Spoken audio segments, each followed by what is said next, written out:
Wait, that stereotype God, of the please don't. obnoxious American. Hello? Okay, and we're live. Hi, everyone. I don't know if you heard that. Will, do you want to do it again in case no one heard you? USA, USA, USA. And that is how you know that you have arrived at the Wednesday night Work in Progress Wednesday stream, where we open the lines up to our American neighbors to the south of me and to the west of Kajan. I'm your host, Marsynthesist, otherwise known as Mr. Pink. And I'm joined by Kajan from Germany. Want to say hello, Kajan? Hi, everyone. Hi.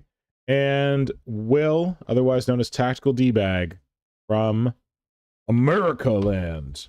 You want to say hi, Will? Hi, everyone. What? Did you move away from your mic? You got really quiet there. Oh, I don't know. My mic's the technical setup of this entire shindig is I don't know. Your levels look okay. Hopefully it's fine. Hey, Radon! Greetings! Radon, hello! Radon is also from America Land, I'm pretty sure. Woo! Woo! So how's everyone doing? Will, how are you doing? I'm so tired. Oh, I'm sorry, dude. I've been having to like wake up basically an hour and a half earlier than I normally wake up every day for work. So like I just feel perpetually jet lagged. You definitely told us about that last time. So has it's been like at least 2 weeks or more? I'm on a work detail that lasts essentially through November, so it's gonna be it'll get a little bit better, like probably in a few more weeks. But up until that happens, I'm probably gonna still be a little groggy. I hope you adapt to your jet lag soon. Because isn't that what happens? You're in a place for long enough and then you adapt? Yeah, you would think. You know, it's been like about a month now already, like, but yeah, you know. Yeah, that's we'll see how that goes. Can't quite confirm that. But they're adapting. But otherwise, okay. Good. Hold on, I just gotta yell at Nora. How's everybody in the YouTube lands doing? What are you working on? While we wait for Mr. Pink to return. This is our opportunity to take over the stream.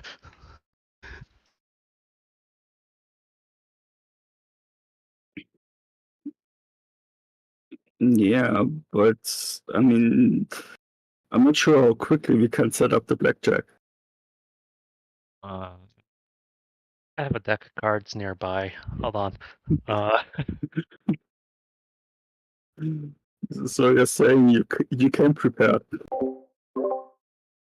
No, I just happen to have. I know I have like a deck of cards somewhere. Oh, yeah, there it is. I got like 3 different decks of cards over here. I think there's one that's like not even like out of its packaging.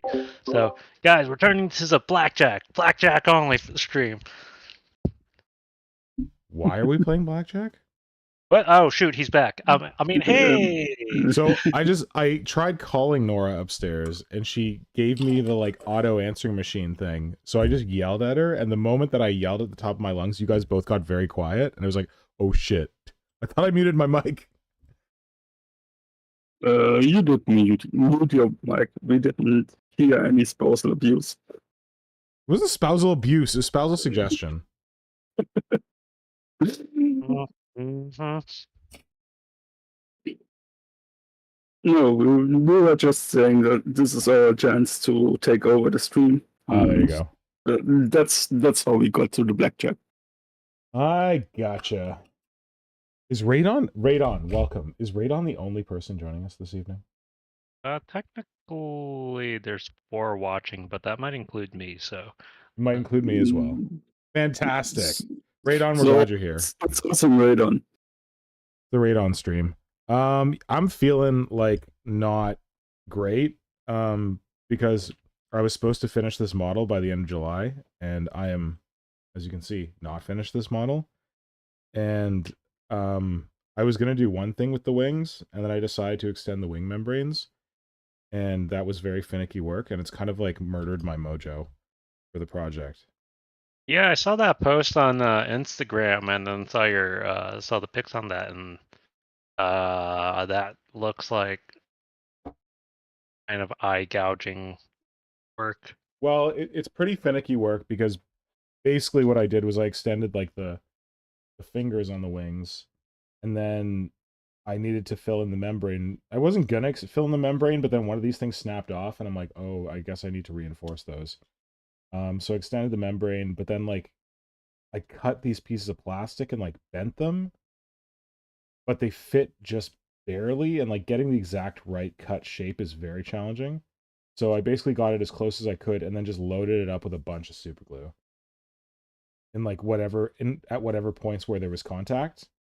And it kind of worked, but I'm worried about them like snapping off. So I've been going in and reinforcing them with green stuff, because just pure green stuff, because it's most flexible.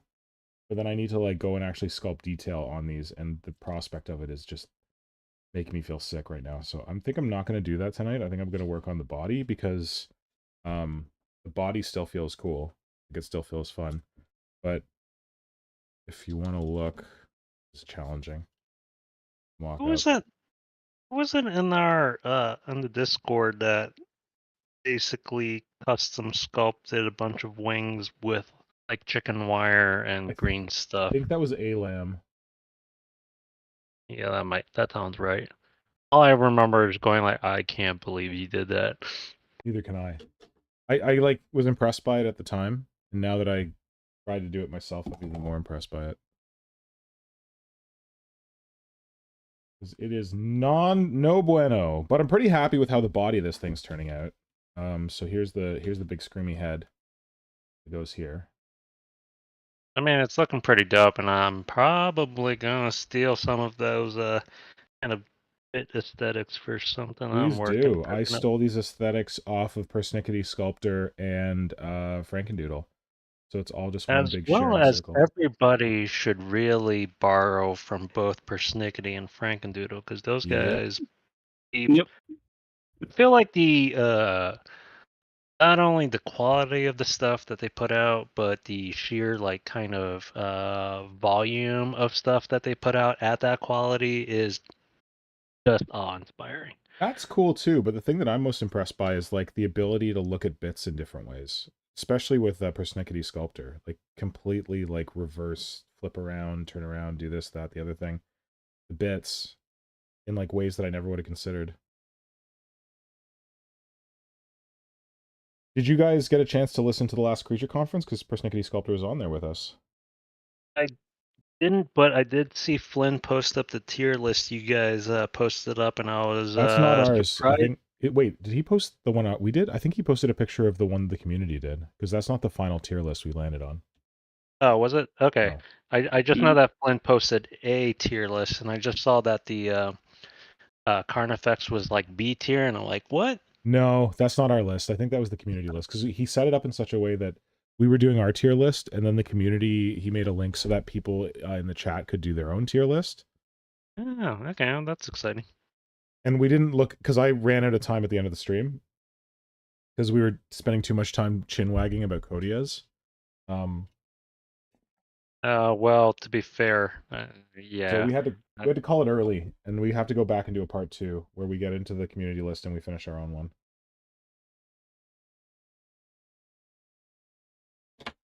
Speaking of which, I have the new Dark Angel models up on screen. I know they're, or no, not Dark Angel, sorry, Blood Angel. I know they're not Tyranids or aliens or Xenos, and they're Space Marines, and we hate Space Marines, but I feel like Blood Angels are like classical Space Marines. Like, they've been around since the get-go. So does anyone have strong feelings about these models? Hey, I'm kind of Blood Angel curious, and I always have been. But when I started playing back in '97, both of my friends who were like, "You should check this Warhammer game out," already both played Blood Angel, so I never got to pick the sweet red dudes. But I like the updated Lamarties a lot. Yeah. Although I think it's the pose, but he looks a little stumpy legged. He looks like he's a firstborn. He doesn't look like he's Almost, Primaris, but his armor is right? Primaris. Yeah, that's been the like thing that's kind of been bugging me the most about it, because like otherwise the sculpt I think is great, except for the fact that he looks kind of like thumpy. I agree. I felt the exact same way. I'm like, that model's amazing. Why is it so short? Yeah, and it's like one of those things that you don't really notice until you like start trying to like pay more attention to it, and you're just like, why is he so short? Kajan, how do you feel about Lamartie's? Don't really have strong feelings about him. I think he looks a little bit plain, to be honest.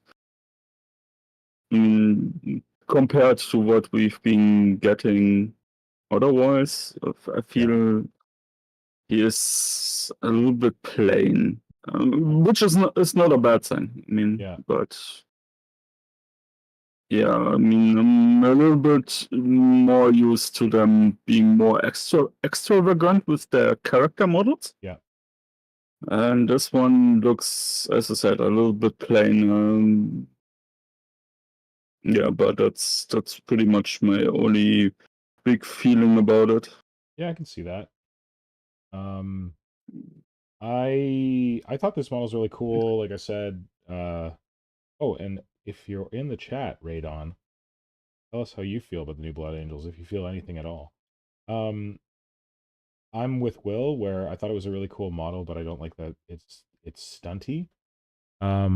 I like his weird screamy skull mouth, and I think those like gemstones in the eyes were painted really well.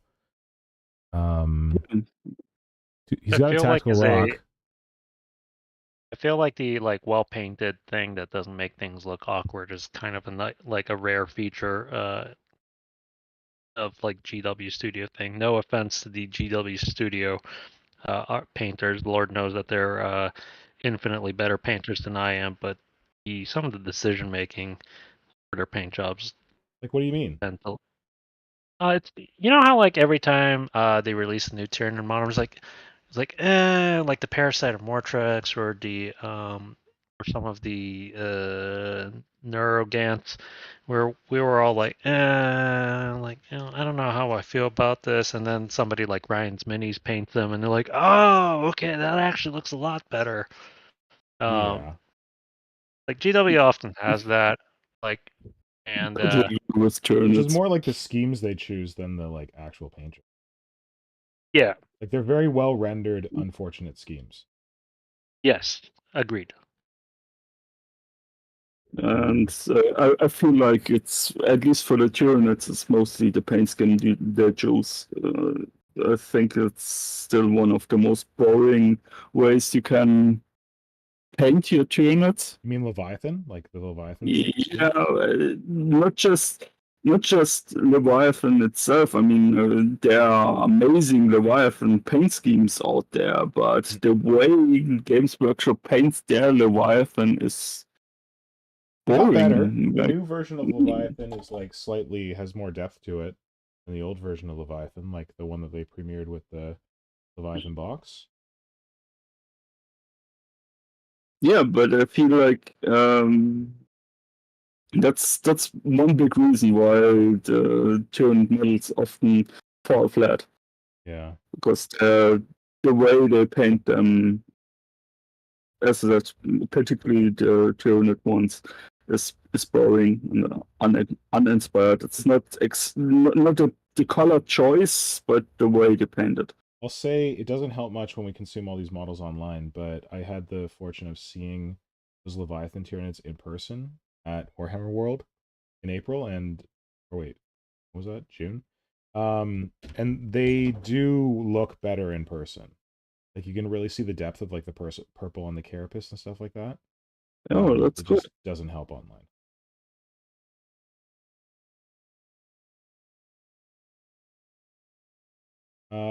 Yeah, so I think this guy's cool, but the one that I feel is like way too plain is the Astaroth one. Is that his name? Yeah, Astaroth. Yeah. I don't get that model at all. Sorry? I mean, I don't get that model at all. The original one was always kind of weird. I Yeah, get the no, like it looks like a flayed person. Yeah. well, I think that's supposed to be the allusion sort of to the I mean Mephiston kind of has the same He sort of does, you're like right. fleshy armor, but it's sort of an allusion to the old Bram Stoker's Dracula movie where like Dracula has that like distinctive red armor, and they're clearly borrowing from that aesthetic. Yeah, but in this model, he looks like a flayed person. Oh And yeah, I 100% agree. Like for this model, like yeah, it's just it doesn't nothing about this model says blood angels to me, or vampire, or it's just I would expect this to be a Necron model, to be honest. Oh, interesting. Like the exposed Yep. muscle and everything. I think it would be great. You put the face a little bit more like a shrouded face, and then you have some horror mechanical abomination that's wearing skin and stuff like that. Yeah. I think that's maybe among the Night Lords. I wouldn't feel this particular Oh yeah, this would be a type of great Night armor Lord model. That's a good point. to be misplaced, but I don't really read anything Blood Angels from this. So But my brother Pink is really into Blood Angels, has been since we started 40K in like 97. And so I asked him what he thought of this, and he sent me a picture of this model alongside like the old Astaroth model. And it basically is the same model. It's just this one actually has less detail than the old one, which is kind of like a yeah. Kodiaz thing, where we saw with Kodiaz that the new Kodiaz has less detail than the old Kodiaz, which is, I don't know. Some people say that Games Workshop puts too much detail in their models, but when it's like a special character, that's where you kind of want to see the extra detail, and this model feels very low detail to me. Like the wings look Yeah. worse on this one than the old one. I think my biggest complaint about this, other than it or having not a small amount of detail, it does kind of fall flat, but those to me just feels awkward, I guess. What does? Like the pose, like Yeah. It's the the same pose that axe. it had before. Like, why did they change it up? I think, which is weird because I don't know. Maybe it's an artifact of the plastic production of this one. But it just feels like awkward and unnatural compared to maybe what the previous original model was. It's pretty much the same pose. But that And was not yet, a plastic model. So like yeah, they had the excuse of like having to do fine cast or pewter or whatever with that. But we've seen them do all kinds of wonderful things with plastic, so there's no real excuse here. yeah, pretty much. Yeah. Also, Anyway, Blitz Mechanica joined in. what's that? And Tom Wilson. Blitz Mechanica and Tom Wilson just joined Oh, in. howdy, Blitz. Howdy, Tom. Welcome. What do you We're think of the talking new Blood Dark Angel Angels. models? Or, damn, I keep doing that. What do you think of the new Blood Angel models? You've turned us into Blood Angel stream. Don't worry, this will be off the screen very soon. I just thought we should talk about it. I find the heads of the tactical marines look strange. Oh yeah, so they I guess there was also new models in the sense of Death Company. conversion kits, but they gave them like weird vampire faces. Yeah, and the brown head, like when you go to, Oh yeah, bottom left here. yeah, Yeah, he's a little weird. he's looking like the actor that was in Goonies, the big Yeah, guy. Mm. yeah, that's a little rough, that one. So I think everything else in this is just existing models. Like I think this is a Brutalis Dreadnought. Yeah, this is one that was already released. Painted up in Deathwing or Death Company colors. And then you got a conversion sprue that has the where is that Goonies head? Is the darker one here the Goonies head? Oh wait. Ah, Blitz Mechanica, thank you. Sloth. That was the big guy from Goonies. His name was Sloth? Mm-hmm. Guess Hey, it's you guys. this head here? There's one with two guys that don't wear helmets. Yeah. One of the slides, it's like top on the slide are 3 people without helmets. No, yeah, I know the one you're talking about, but I'm having trouble locating that face in the sprues, but I guess it's painted better in the sprue, like the sprue bits photo, than in I think it's the photo of the miniature. the middle one on Yeah, I think the you're far right. left side. Yeah. I think Yeah. that's the one. One of those two. It's probably because the mouth is so wide open. Yeah. No, on the actual miniature where you pointed it out, I don't like how like defined the bone structure of the face is in that paint scheme.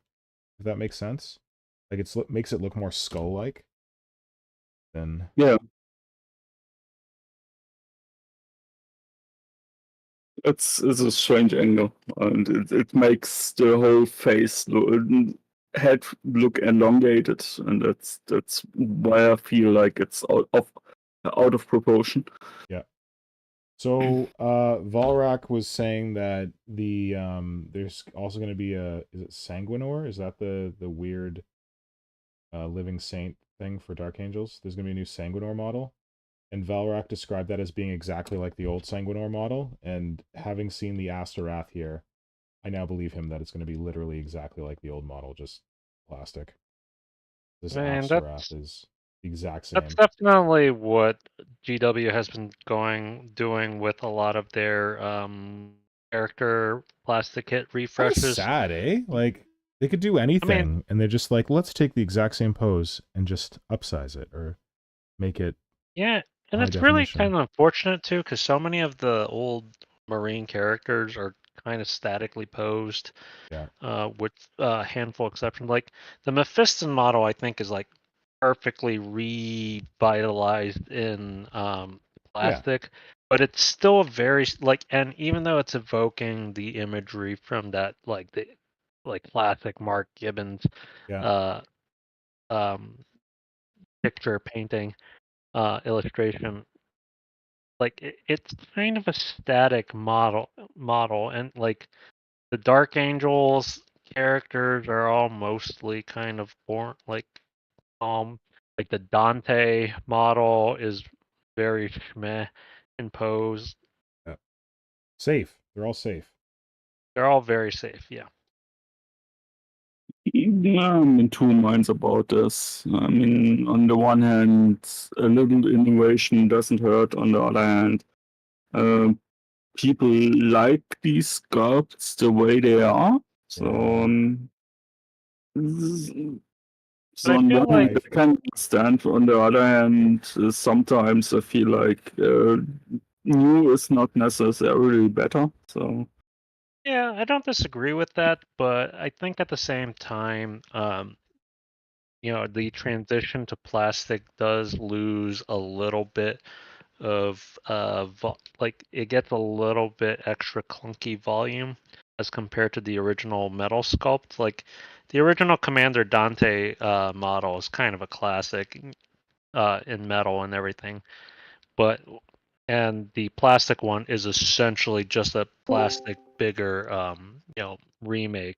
But I think because of the proportions of the plastic kit, plus coupled with some of the restrictions of, converting that kit to plastic, it ends up looking a lot more static than the metal version. I don't Weirdly understand enough. these restrictions of converting a kit to plastic, because we've seen them do some truly amazing things with plastic, like cutting up models with weird pieces here, there, and the other thing all spread out, and like going together like a puzzle, and it works great. So I don't understand how they wouldn't be able to do something more interesting. Maybe I'm misunderstanding the process. Maybe I think they're more capable than they are. Yeah, it might just be just like we need to resell this one, but like, you know, we want everybody to know it's exactly this old kit, so Yeah. or something. I don't know. It's an interesting. I'd love to pick the brain of you know, the people making the decisions here, but And to be clear, unless it's probably not the sculptors making the decisions. oh no, Like probably it's not. No. probably whoever's like making the brief. Because Nikki Clie said that she had seen the brief for Kodia's, or not the brief, she'd seen some kind of like mock-up for Kodia's before his model was finalized. And she said it did not look like what was released and that it was way more interesting, Well, which kind of sucks. Darth Bob, yeah. welcome. Wait, your name's still Darth Bob. Isn't it voices on silent now? He's also muted. Oh, his voice is on silent. How appropriate. Oh, sorry. Hello. Okay, you're just being on brand. Welcome. Good to have you back. Greetings. How is everybody doing this fine Wednesday evening? We're okay. We're complaining about Dark Blood Angels because apparently this is a Space Marine stream now. Space Marine Ah. stream. I do like Blood Angels. They taste good. Ah! All right, were you ever Blood Angel curious? Will admitted to being Blood Angel curious, and I've admitted previously on stream to being Dark Angel curious. I of the loyalist chapters, yeah, Blood Angels have definitely been up there. More their successors than Blood Angels themselves, but Why I do is like that? the Why are Blood Angels so vampire popular? voice. This is a really interesting thing that They're red. They go faster. you're right there. Okay, that's It's the vampire thing, I think. yep, that's another good reason. How do you feel about the new models? Shane, should I just call you Shane? Yeah, that works. Darth Bob's name is Shane, but I always call him Darth Bob. And now we're no longer Darth Bob. Now his handle, his voice is on silent. So let's just go with Shane. Shane, how do you feel about the new Blood Angels? I like them. I was a little taken aback when I saw Asterath has a death mask, and then I went back and looked at the old model, and I felt like I was suffering from the Mandela effect that apparently he always had a death mask. It looked more like a face on the old model, I think. Yeah, I agree. But apparently people are saying that like if you look really close at the model's face, his mouth has like a grill inside of it. Really? I always thought those were like really poorly sculpted sharp teeth. Agreed. Agreed. But I like the model. I love the wings. I like that the wings don't just look like organic feathered wings anymore, which since he doesn't have those in the lore, I always thought it was weird that the wings look really organic. I like that these kind of like look like ornate metal wings. Lamarty's is great. I mean he's pretty similar to the old model. Yeah. Just kind of a souped up version. The only thing I will say about what's his face about Asterath is for some reason I'd like to see him at other angles, but for some reason his arms look a little bit weird in that pose. I don't know if it's just the angle. There's a side profile or a back and side profile shot, but yeah, still look a little weird. Yeah, a little bit. I could see people doing some cool reposes of the model, but I like him. I think he's cool. Cool. He's. Have we already addressed the elephant in the room? What's that? He's got a butt. Kodiaz. The Kodiaz. Oh yeah, model. we talked about Kodiaz on the last stream, but if you guys want to have a kick at that, can. I don't know. That seems like a horse that doesn't need to be beat. We were actually like late on our whole like tier list thing because we were talking about Kodiaz for so long. Yeah, that's that. Yeah, I was not a fan of that model. The I think what we came to was that I don't think Flynn liked him. I think Hydra said that he liked him as a normal human in power armor because he looks weird and like weirdly proportioned, like he's not really made to be in there. But when he first saw the model, he thought it was just like a random Inquisitor human in power armor, and he thought that was kind of cool. But then he found out it was Kodiaz, and he was like, "Oh God, this does not make sense." Yeah, I just my main issue is I agree that like I mean I don't know I power armor for Inquisitors is like custom made for them, so I don't think he should look like he's wearing Depends. Yeah. Like I mean I can see where some of the Ig-28 community is coming from, and when they're I saying don't like hate it as much this as is they a do. great base model for conversions, and it's like yeah I could agree with that. Yeah. But as Kodiaz, it's a disaster. And the Aquila to me is the worst part of the model because the okay. Aquila isn't even an Aquila. For some reason, it has 2 torsos instead of 2 heads. Someone said that on. Well, no, it has 2 heads as well. Well, yeah, but it separates at the torso rather than like just 2 necks veering off of 1 torso. Someone on the previous stream was saying that it's like they took 2 birds and sewed them together. Mm-hmm. I made a Giving pigeon a rat. second head to the bird, And it looks really static too. I don't know. which is I weird am glad for a also bird. that the Blood Angels finally got a Dirdeo, a Dorito, or not a Dorito. What is it? The Furiosa. Furiosa Well, Dreadnought. it's just a Brutalist Dreadnought. They don't actually. It's not actually called a Furiosa Dreadnought, but it's basically a Furiosa Dreadnought. Oh, that's lame. Cowards. Yeah, it's unfortunate. Yeah, if you go down, it's just because I guess they already released the Brutalist Dreadnought in some box. I think it was in that weird box where the missile launcher dudes were. But Oh right. What a weird that's why we don't combinations. remember Like it. What a weird what? there what a weird combinations. Like let's have these like really kind of crappy t-shirt cannon like Marines, and then also close combat robot. Yeah, the Marines sit back and they just go pew pew pew, and the close combat robot runs up and goes. Rawr! Wilson, I did mention a pigeon rat. A what? Pigeon rat? It's your reference to like sewing 2 bodies together. It's an old Oh, some treehouse of horror thing with like Bart's evil twin who's been sewing animals together. Who's like, I've made a pigeon rat. I don't remember that one. which is literally him just sewing a pigeon to the back of a rat.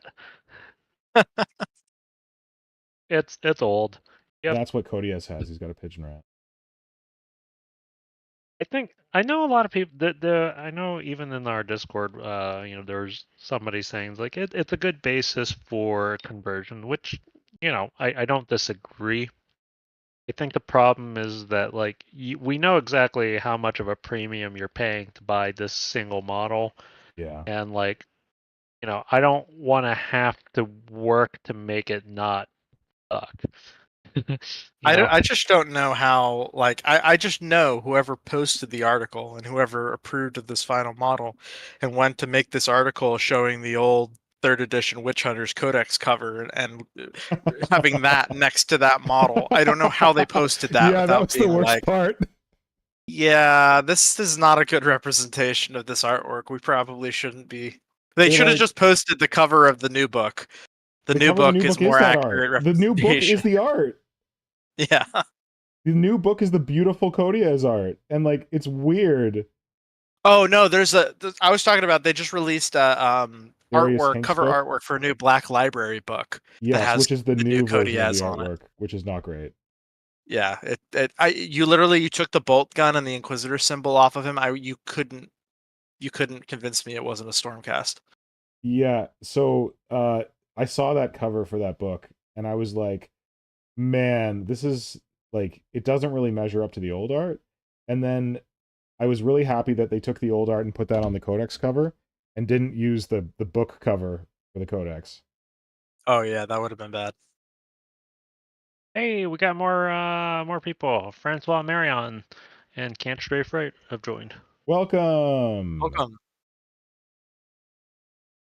And I would say that if you use the Stormcast to make a conversion, you'll probably be better off. Yeah. Yeah, I also agree with that. Better proportions.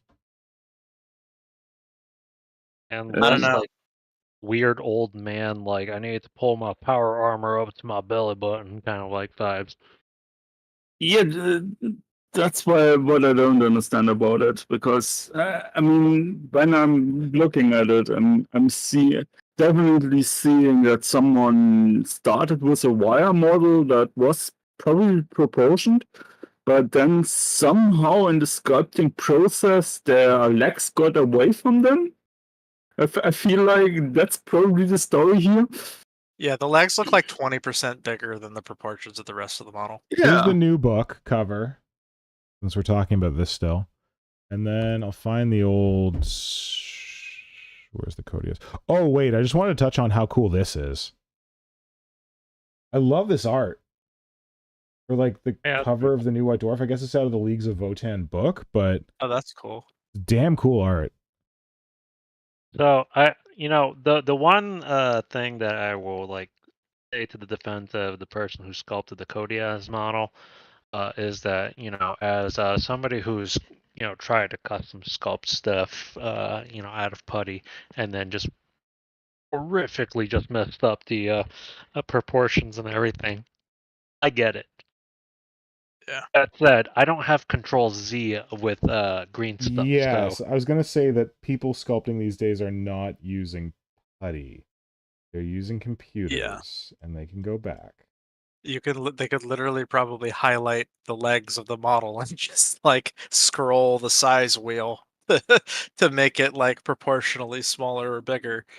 Yeah. And I think even just doing something that simple would have helped here. I don't know. I just kind of hope the community is able to do what we did with Uriel Ventress and bully Games Workshop into changing the model.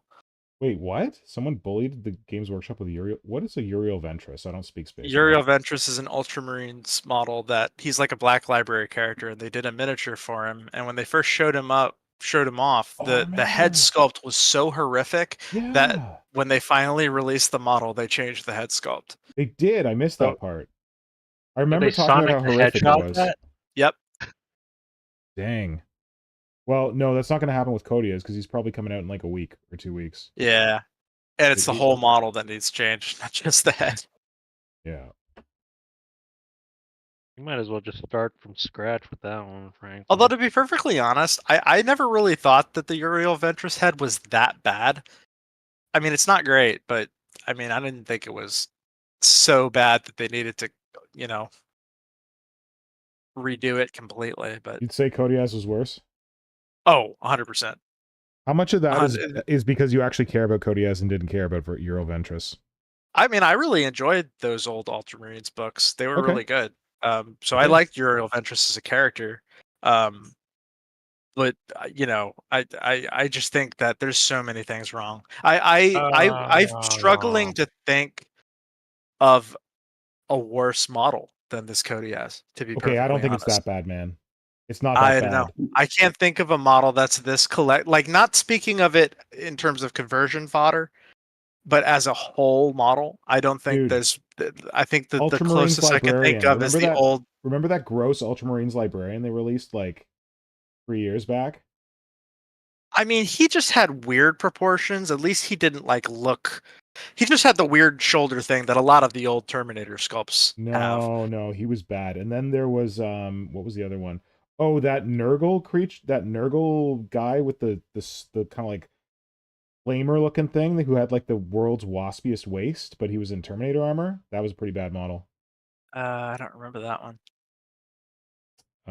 What else was an abomination? No, I don't think Kodias is that. I would not agree with worst model. There's been a lot of.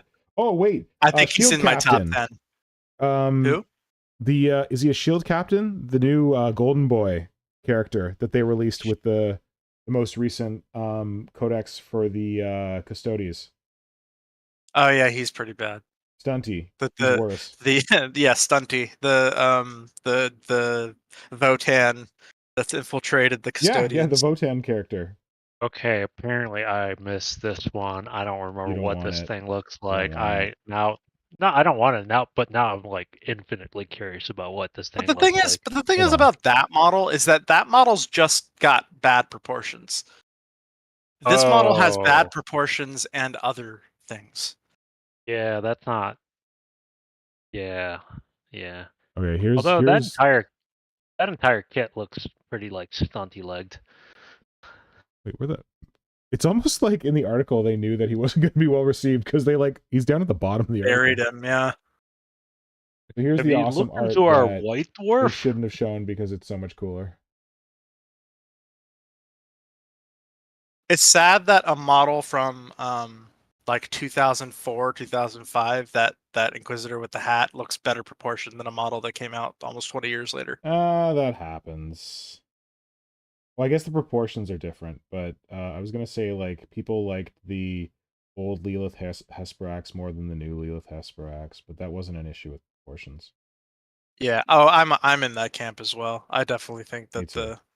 I never the bought the 5th old one, and edition then I was version. kicking myself. Yeah, they're really expensive on eBay now. Even the fine cast version's expensive. And The metal one's apparently, like Kodia 140, is going 150. up and up and up on eBay right now. The old version. Really? Yes, I Yeah. think Flynn updated The us old that version. he's I thought for a second you were talking about like the new one. It's like, wow, really? no. Apparently, there's been a run on Seems the like. old one.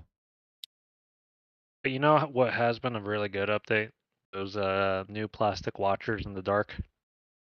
They're cool. Yeah, they Dark are Angels. cool. Oh, and then that like Watcher in the Dark plushie that they would like release. Watcher in the Dark. Oh, the plushie. Yeah. Yeah, it was like the only one of those like I was like, yeah, I'd legitimately consider I just buying want it to be a that. Tonenberry. Did you guys play FF7? Oh, Mm, yes. Little knife in his yes, hand. I know what you're talking about. The Tonberry. What harm could it I'm do? just glad that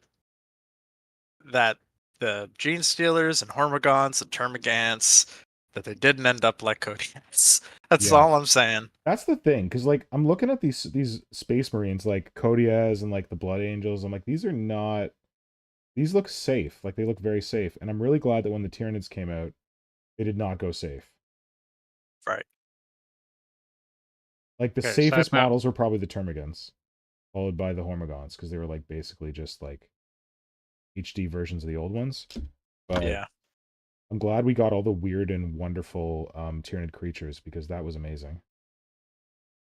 Can I just make a point that I want to kick 4 years ago me who decided that this was like a proper idea of something that I should do with sculpting and Well, I stuff was gonna say I'm really 4 happy times you're working over. on that thing again. Tell us what that is.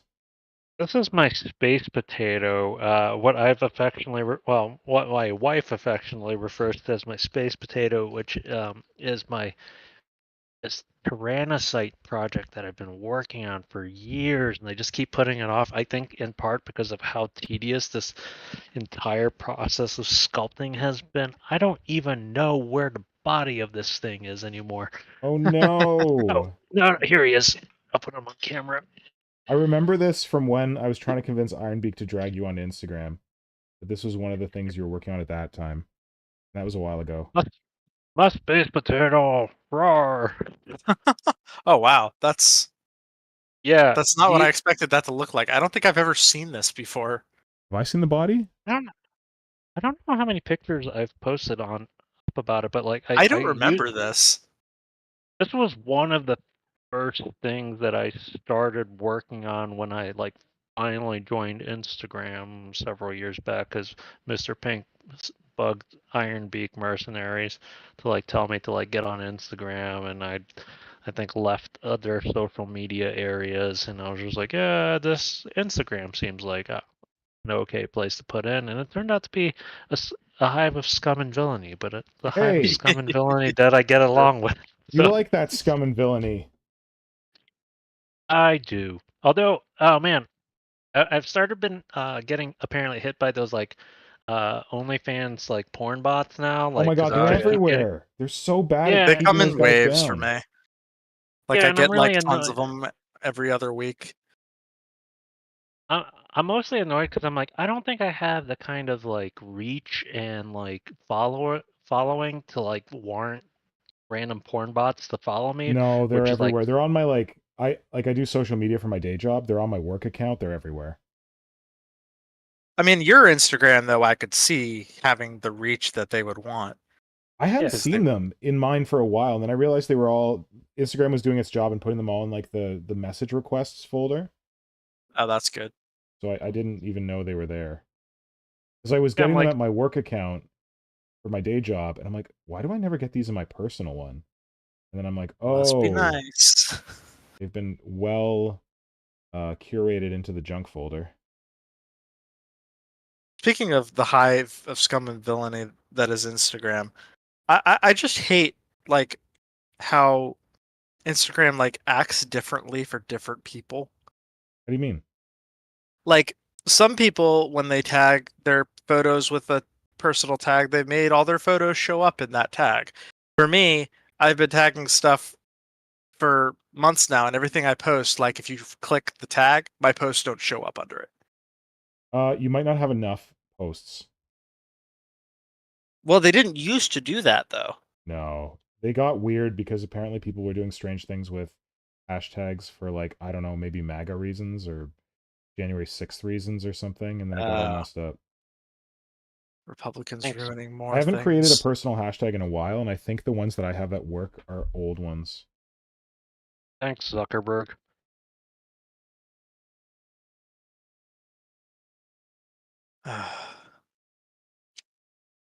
But anyways, I've been working my space potato. Sweet. I'm sorry It's that been you're feeling ages. frustrated by it. I know how that is because I'm feeling frustrated by the friggin' wings for this thing. I think the stupid thing is, it's not even like a difficult thing. I'm just making like lines and making kind of like little detente. Sorry for tryptophobic people, but Oh, yeah. like it's not a difficult process. It's just a lot of it, and I've got on top of this, I've got this. You got 6 of those or something, don't you? How many? 4? I got 4 of them, but it's a lot. So, Will, I know you're a little bit down the road. What about making that pattern larger? I mean, Like, honestly, dude, what I would do at that scale, get a new one, cover it with epoxy sculpt, use your finger. Grease up your finger with yeah, Nivea, and just, like, get the stuff in there with your finger. yeah, I should, but now I'm like, there's like the part of me that's just stubborn and it's like, no, god damn it, I'm gonna just finish it this way. But you've only done Gosh one. darn it. Like, you're not even finished one. Now is the time to No, change. yeah, but I don't. It was already enough of a pain in the ass to make these like giant shield claws like on the first place. So I'm like, I don't want to make any more of these. And you know what else? You're sculpting the side that's going to be in towards the model. The least Yeah, I seen know. side. I know. Yeah, because like I would literally just like get my finger lubed up with Nivea and then just like go across in like rings or something, or like go down and then like poke them in. It's like the world's largest silicone shaper. Yeah, pretty much. I mean, if I were a smart man, that's probably what I would do. All right. But Your I funeral, think what dude. we've firmly established on this on many of these streams is that I don't make smart hobby decisions. I make stubborn and foolish ones. I'm not a smart man, Jenny. I think Kajan may win that award because he wants to sculpt everything from scratch. No comment. Oh, Shane, I was gonna say, since you joined us late and I forgot to do it, can you let us know what part of Rick Priestley's palatial North American cottage we're coming to everyone live from this week? We are coming to you live from the backyard hot tub. Ooh, I like it. It's got a view of the lake. Mm-hmm. Lovely. I mean, what kind of hot tub wouldn't, right? It's true. What are we, Quebecois? What? Quebecois don't have I hot don't know. tubs in views of lake? I don't know. Don't. I'm like Good sleep question. deprived. I'm sleep Did I hear deprived. you say Like, Celine Dion's name in a disparaging tone of voice? She's a national treasure. Tabernacle. So if we don't have any French listeners. We They're might. French. Who cares? Hey, if you're a French listener Hey. out there and you're watching this this recording, or you're out there in the chat land, throw a sacré bleu in the chat for us. Hey, to be fair, I don't really have any issues with the French. Our friend of the stream, Alam, is French. Yeah, but With Elam's those proper Quebecois. French. Elam is not Quebecois. Yeah, that's why I make a distinction about the Quebecois. I don't think you're allowed to hate on the Quebecois. You're American, man. What do you know about the Quebecois? I've dealt with enough French Canadians in my work environment Really? to know to lament the presence of the Quebecois. Hey, okay, my- listen. Quebecois are pretty damn cool for delicious poutine and amazing maple sugar shacks. And also the Quebecois are the smartest people on the planet because did you know that tuition rates in Quebec are the lowest in Canada? You know why? Because they're not very smart. No, because every time that the rest of the country decides that they're going to hike tuition rates for university, all the rest of the country sits on their hands and does nothing. You know what the Quebecois do? They friggin' protest like crazy. Yeah, Yeah. I And thought they you keep yeah, those guys things were that's gonna the go down. like French in them. to eat poutine. What? Everyone's protesting. Quick, eat poutine. Oh, but I am tired. Okay, eat some poutine and then start the protest. Brought to you by cultural sensitivity. Yeah. Quebec? Yeah, it's good this stream doesn't have an HR department. Okay. The Quebecois are impressive. They don't take anything sitting down. The only revolution that we've ever had in Canada was led by the Quebecois. Well, I guess like that doesn't really count like back in the day when like, I don't know, the British were oppressing the indigenous people. But The French Indian War. yeah, the FLQ crisis, like an actual like separatist group of Quebecois like kidnapped and I think murdered a politician. Oh, Like it was intense. It was cool. I found this no, that wasn't cool. Sorry. What is cool is I found a graphic novel that retells the FLQ crisis because I wasn't like we get a bit of it in school, but not like a ton, and it's not very I don't know. I didn't remember it, but there's this cool graphic novel. I think it's called like Are You Willing to Die for the Cause? And it's a graphic novel retelling of the FLQ crisis, which was really a really cool way to like do you know Mouse? oh, I love Mouse. Yeah, Mouse is like a very famous graphic novel retelling of the Holocaust. But it's kind of like a Archpeople. simile, right? Where instead of it being humans, it's mice and is it cats? Yeah. Assuming? Mice and cat.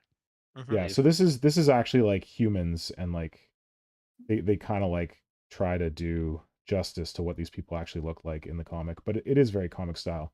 It was a cool way to learn the history.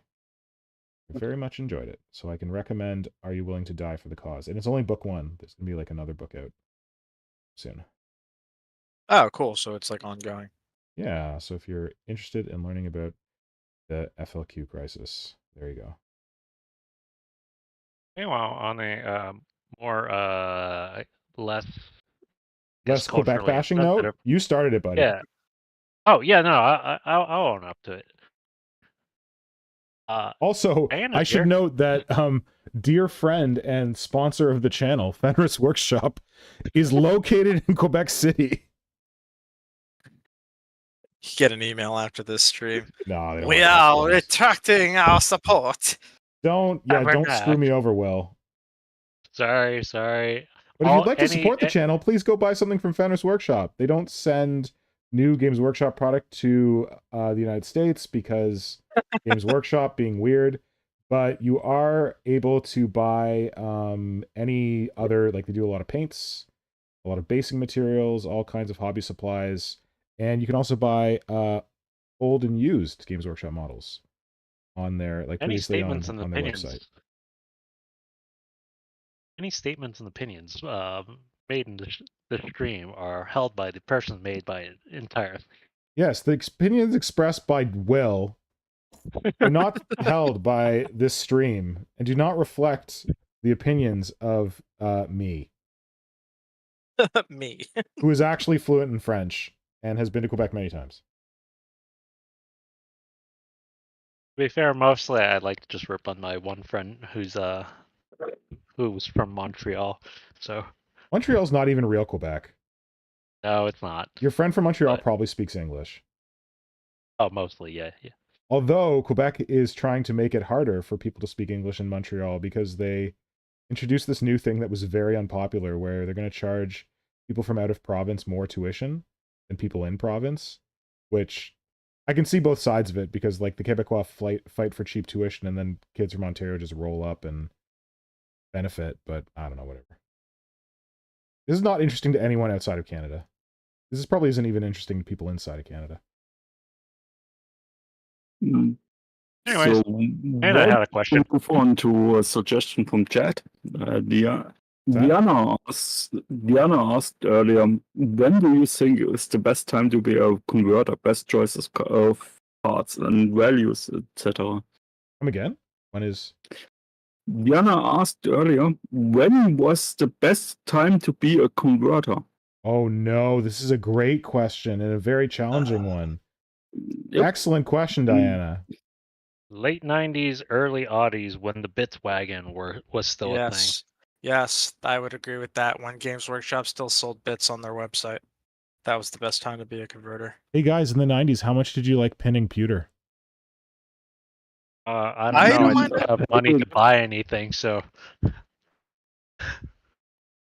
I still pin pewter, so I was just trying Dremel. to capture the fact that when people are wistfully looking back on the days of bits order, I think some people might forget that working with pewter bits was real work. You have no idea. I mean, the first Oh, I have model. ideas, buddy. I was around in second edition. No. The first model I ever bought was a Wraith Lord. Oh my. Nice. And you have no idea how many times I have tried to glue up that terrible thing, and no glue ever stuck to it, or was able to hold the limbs. epoxy is your friend. I would tell you. But teenage me didn't know about epoxy. Yeah, and like Oh, even yeah. if you were using epoxy, how are you going to hold it steady for 30 minutes while it's curing? Oh, what kind of Also- epoxy are you using? The two-part. Gotta get like the tubes. well, yeah, but they make two-part that sets in like 2 or 3 minutes. Oh, I did not have that stuff. Apparently, my dad only bought. Maybe they didn't slow make it stuff. back then. I don't know. Nowadays they do. I mean, having a good Dremel, which I think pretty much every single one of us has like at least a Dremel, like also makes pinning far less of a into metal far less of a pain in the ass. You than it drill your used to metal be. pins with a Dremel? Sometimes. Into Anytime I've pewter? tried that, Yeah. I've snapped the drill bit. You have to be very careful and like take everything very slowly. But I mean, Yeah, I'm if you using a angle hand it drill, wrong. so If you angle it wrong, it'll snap it. But Yep. Yeah. I tried to drill a pin into a pewter Hive Tyrant, second edition Hive Tyrant, using my dad's drill press. Did not go well. I snapped the crap out of that bit. I'll tell you what, I'm actually kind of glad I have been putting off doing the Talent Horror, because by doing that, I got to see the plastic lictor come out, and now I don't have to worry about those giant metal lictor claws. nice. So I Yeah. can just get the plastic ones. I would answer Diana's question that right now is the best time to be a converter. I would say it's a good contender for sure. Because everything's plastic, and it's so much easier than working with metal. But we'll say Also, you can get 3D bits if you want them. It's pretty cool. Yeah. That Well, is I would- also true. I would argue that I guess my comment would be working with the actual product is definitely a lot easier now. And I guess to a certain extent, the 3D printing route, CAD file route, STLs and stuff that you can just like get custom printed and everything helps to mitigate the fact that the bits aren't as like individual bits aren't as Yes. easily obtainable. So yeah, I will say this era has a major problem with bit scalpers Yeah. What? on eBay. Like, oh hey, you want to spend?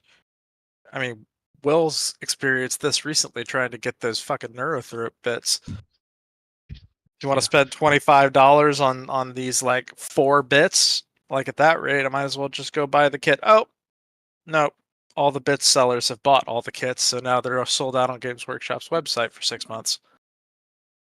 I don't know if it's the bit sellers that caused that. I think that's probably Games Workshop having a shitty. Well, it's both. Yeah, they don't have Little enough column to A, little make up column with B the there. demand, but for sure, like I see some of these bit sellers that constantly have stock of expensive bits of kits that have been, out of stock for months. It's like, Yeah. something is afoot. Yeah, like bits, scalpers aside, I think that now is a pretty damn fine time because it's so easy to work with to work with plastic bits, to convert stuff. And there's so many different kits that are available in plastic because back in the day we had some plastic kits, but they were few and far between. I guess the thing we should explain is like the bits wagon thing that you guys were talking about. If people aren't familiar, it used to be the case that when models were made in pewter, if you could get the SKU for like an individual like hand or arm or gun or helmet or something, you could order that on its own. And you could order like 15 of them because all you needed was the code, and then you send like an order into Games Workshop, and they go and they had all the metal bits in like different bins, and they would just like pick the bits out of the bin that you needed and send They them to you also in the had a mail. literal bits wagon van, like Yeah. I never saw that thing. van. I don't know if we got that in Canada. I think it was in Maryland because at the time they had the Baltimore Bunker? Games Workshop bunker, and I Yep. think they based the van out of there because my local game shop around here, I definitely remember seeing the bits wagon parked out in the parking lot of And there. how did it go? Like, how did it work? Because I've never seen this thing. Explain it to me. I think like the bits wagon themselves, I think legitimately just had like a bunch of little like cubby shelves, like kind of like those shelves you get in like a garage tool box, Yeah. like tool shelf, like People that don't you would believe put me up. when I tell them about it. But how It could was they... it was almost essentially a food truck, but it went around selling Warhammer bits. Oh That's God, it cool. was glorious. It also got robbed in like No. at least 2 times Yeah. that I No. remember in the early oddies. I Yeah, wonder if like it was nobody robbed by believes, people who like none of the knew. new hobbyists believe me when I tell them about the Bits Wagon. I only got to see the Bits Wagon in person like 2 or 3 times, but every time it was very memorable. I wonder if it got robbed by people who knew what was inside or by people who didn't know what was inside. Like, imagine being that guy busting into that thing and be like, I'm going to steal some electronics. And they're like, why is there scrap metal in this? It reminds It's a me of every space time. marine. It reminds me every once in a while of like the stories that would come up in the early 2000s, early late 2000s of people having their GW, their hard plastic box boxes like stolen from their cars. Yeah. Because people thought they were like gun cases. Yep. Yeah. I remember, I don't know how true it was, but I remember one person posted up on Daca years back about seeing some dude like basically rummaging through his like Jeep, where his Warhammer stuff was stored, and like was trying to steal one of those things. And like he's like, "Hey, you're trying to steal my stuff," and the guy's like, "No, no, no, this is totally my gun case." And eventually, a cop shows up. He's like, "All right, so tell me what's in this case. I'd love to see what you've got in the case. Prove to me what you got there." Little plastic figures were not the answer. Wah wah. There's an urban legend Just- about someone crossing the Canadian-American border with a gun case full of Warhammer. The cops asked him what was in the case. He said little elves. And the cops were like, okay, tough guy. They opened the case, and sure enough, little elves. Yeah, but they were actually dark elves, so it was totally different. I think it's apocryphal. I don't think it actually happened, but I don't know. That was the urban legend. I'm gonna pretend that really happened because that's awesome. I want to believe. I want to believe too. I'm just gonna pretend that did happen, even if it didn't. All right. The story is full of whimsy, that we kind of just We're need missing in today. this time. Yeah. Yeah, we need a little whimsy nowadays. Also, Hooge has joined us. The who? So, Hooge? Hooge! Welcome, Hooge. Thanks for joining. Wait, is that J supposed to be a hard J or like a YJ? So, Hui? Hooge? Hooge, how do we pronounce your name? Because I've been saying Hooge. That might Did be anybody like in the chat ever see the Bits wagon? Yeah, tell us. RJ. Yes, we got it right. Awesome. First try. Nailed it. Nailed it. So I am sculpting I guess I should say, I don't think I said yet. I'm sculpting a Crone. It's like a flying Tyranid thing that is like neuro-based version of the Hive Crone. That's what I'm working on. And I hate the wings. They destroyed my life, so instead I'm working on the body.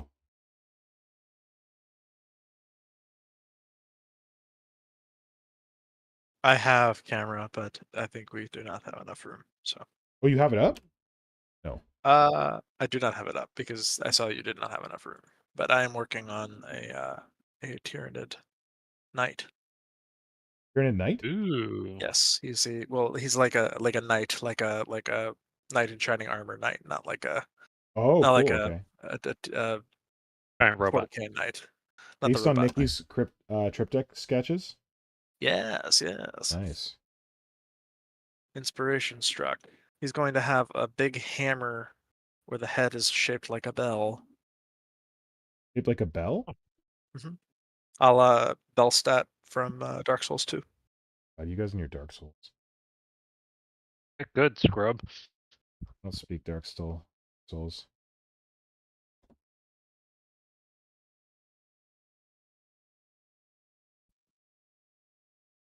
He's gonna have one arm that's like his strong arm, where he's like got the double forearm, and he's gonna be Oh, holding like the new Mouse Train hammer. dude? Mm-hmm. Cool. Also classic Roberto Cirillo sketch. And I'm using the one of oh, I forget his name. I know his Instagram handle is Brass Monkey something, but he's the guy who did the Trench Crusade miniatures. Sorry, the what? The Trench Crusade, James Sheriff. Oh, yes. He did the Trench Crusade. It's one of his models, the Black Knight mini that he just released. It's based on that guy. Oh, cool.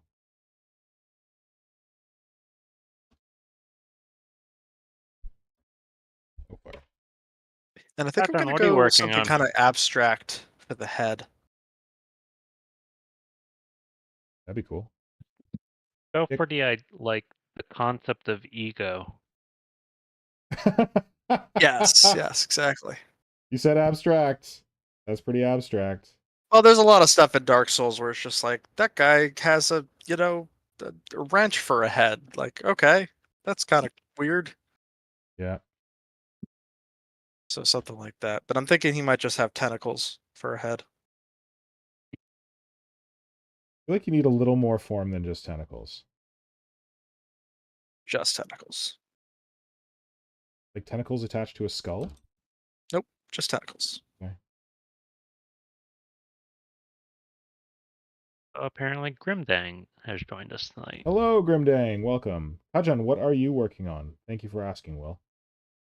I'm still working on the Tyrannofax thingy that Nikki posted a while back. The one I stepped on, then lost interest, and picked it back up now. So Oh, great. and fixed it and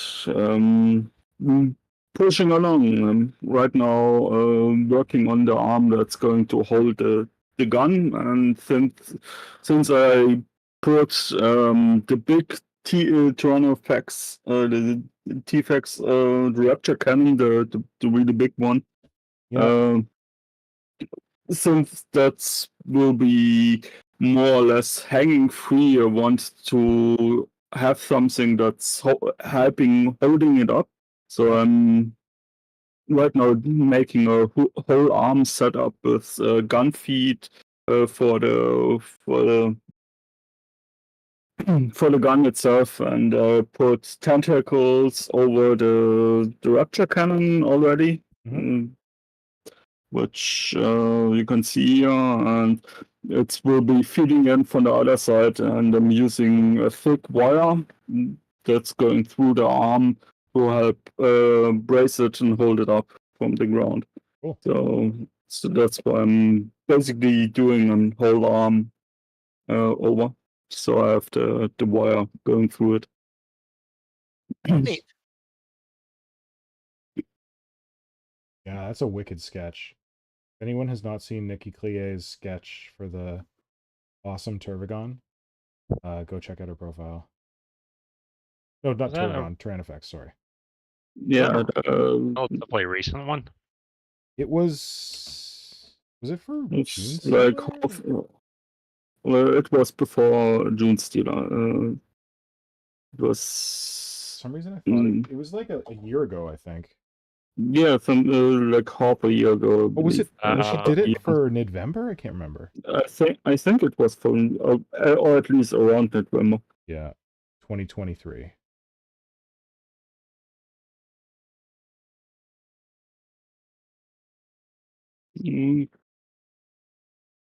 Maybe I can find that really quick. I don't know if Put it Nikki in the did chat. any of the like new Tyranids, but if she didn't, I think she would have I wish she commented had. had she done them. I think it wasn't Yeah, it I wish she Stephen had. May? Didn't Stephen May say that he did some of them? I think No, he did did. that coalescence thing, or he did early work on the coalescence. Yes, he did. I know he said he worked because he mostly worked on Necromunda stuff. Yeah.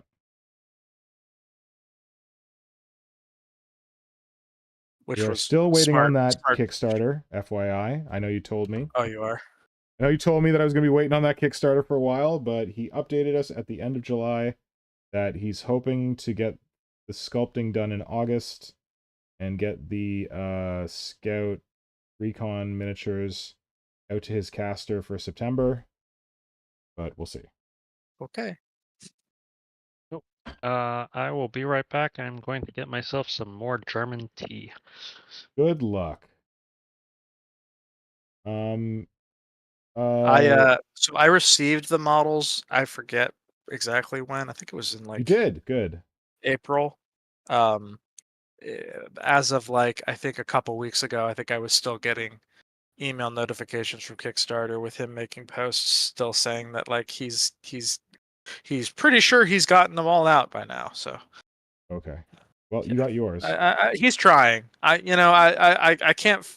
It's not like I've had worse Kickstarter experiences Well, you for have. sure. Oh yeah. Won't get into it this stream, but one of these So listen, streams, Flynnhammer I'll wanted tell to do you about. Flynnhammer wanted Sorry, to go do a ahead. stream about Kickstarters, and I said that I don't have enough okay. experience. Hydra probably doesn't have enough experience, but I was wondering if you guys might have enough experience to comment. Oh, on that stuff. I've subscribed to a lot of hobby Kickstarters, and I have great stories, and I have horrific stories. I have one particularly horrific story that has led to me never supporting the company as it currently stands today. And anytime I see somebody post a model from this company, I always vomit a little bit in my mouth. Would you be down to talk about your experiences on a stream, or would you be too busy vomiting a little bit in your mouth? Well, no. I mean, I'll spoil you guys. It's Creature Caster. I will absolutely never. Damn! Really? I will. Oh yeah. The Creature Caster's origins are very, very shady, and I don't feel like a lot of people talk about it. For a while, I thought they were Canadian. Apparently, they're not. They are Canadian. They are. Yeah, they're Canadian. So, like, but all their prices are in American and they don't ship to Canada sometimes. Like, I was trying to buy their paints and they wouldn't ship to Canada. That's interesting. I know they were based out of Maybe they moved. Maybe they moved. I don't know. They were, Okay. because the founder of Kickstarter was a Canadian sculptor named Jeremy Glenn. And then they, in the middle of, well, this will just get into the whole story, but Jeremy Glenn is not involved anymore. But yeah, Oh, okay. it was just a lot of. There was a lot of BS, and it's a long story. There's a 300-page DACA thread. I wouldn't be surprised Whoa. if Will knows some of the horrors behind it, but people were scammed out of money. People were never given their items.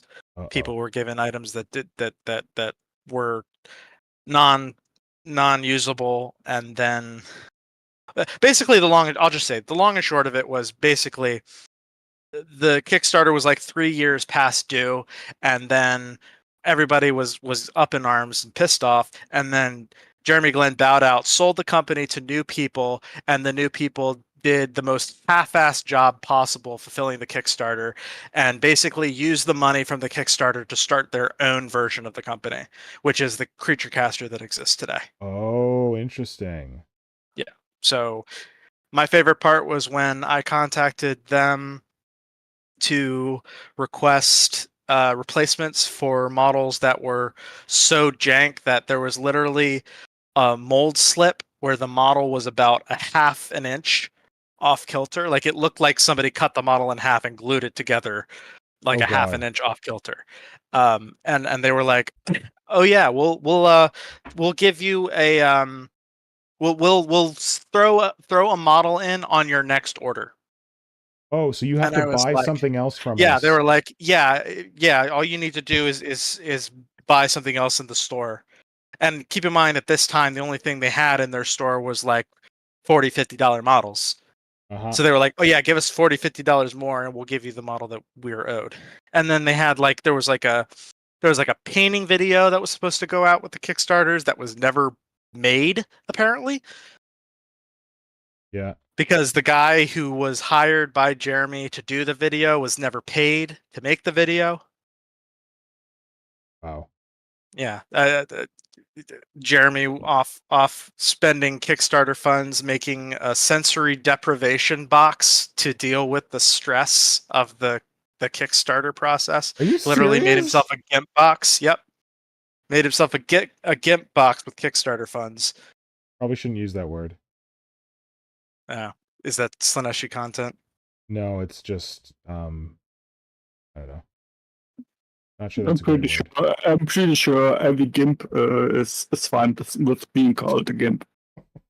Hey, Mr. Pink, I think your Oh shit, my camera died. Thank you.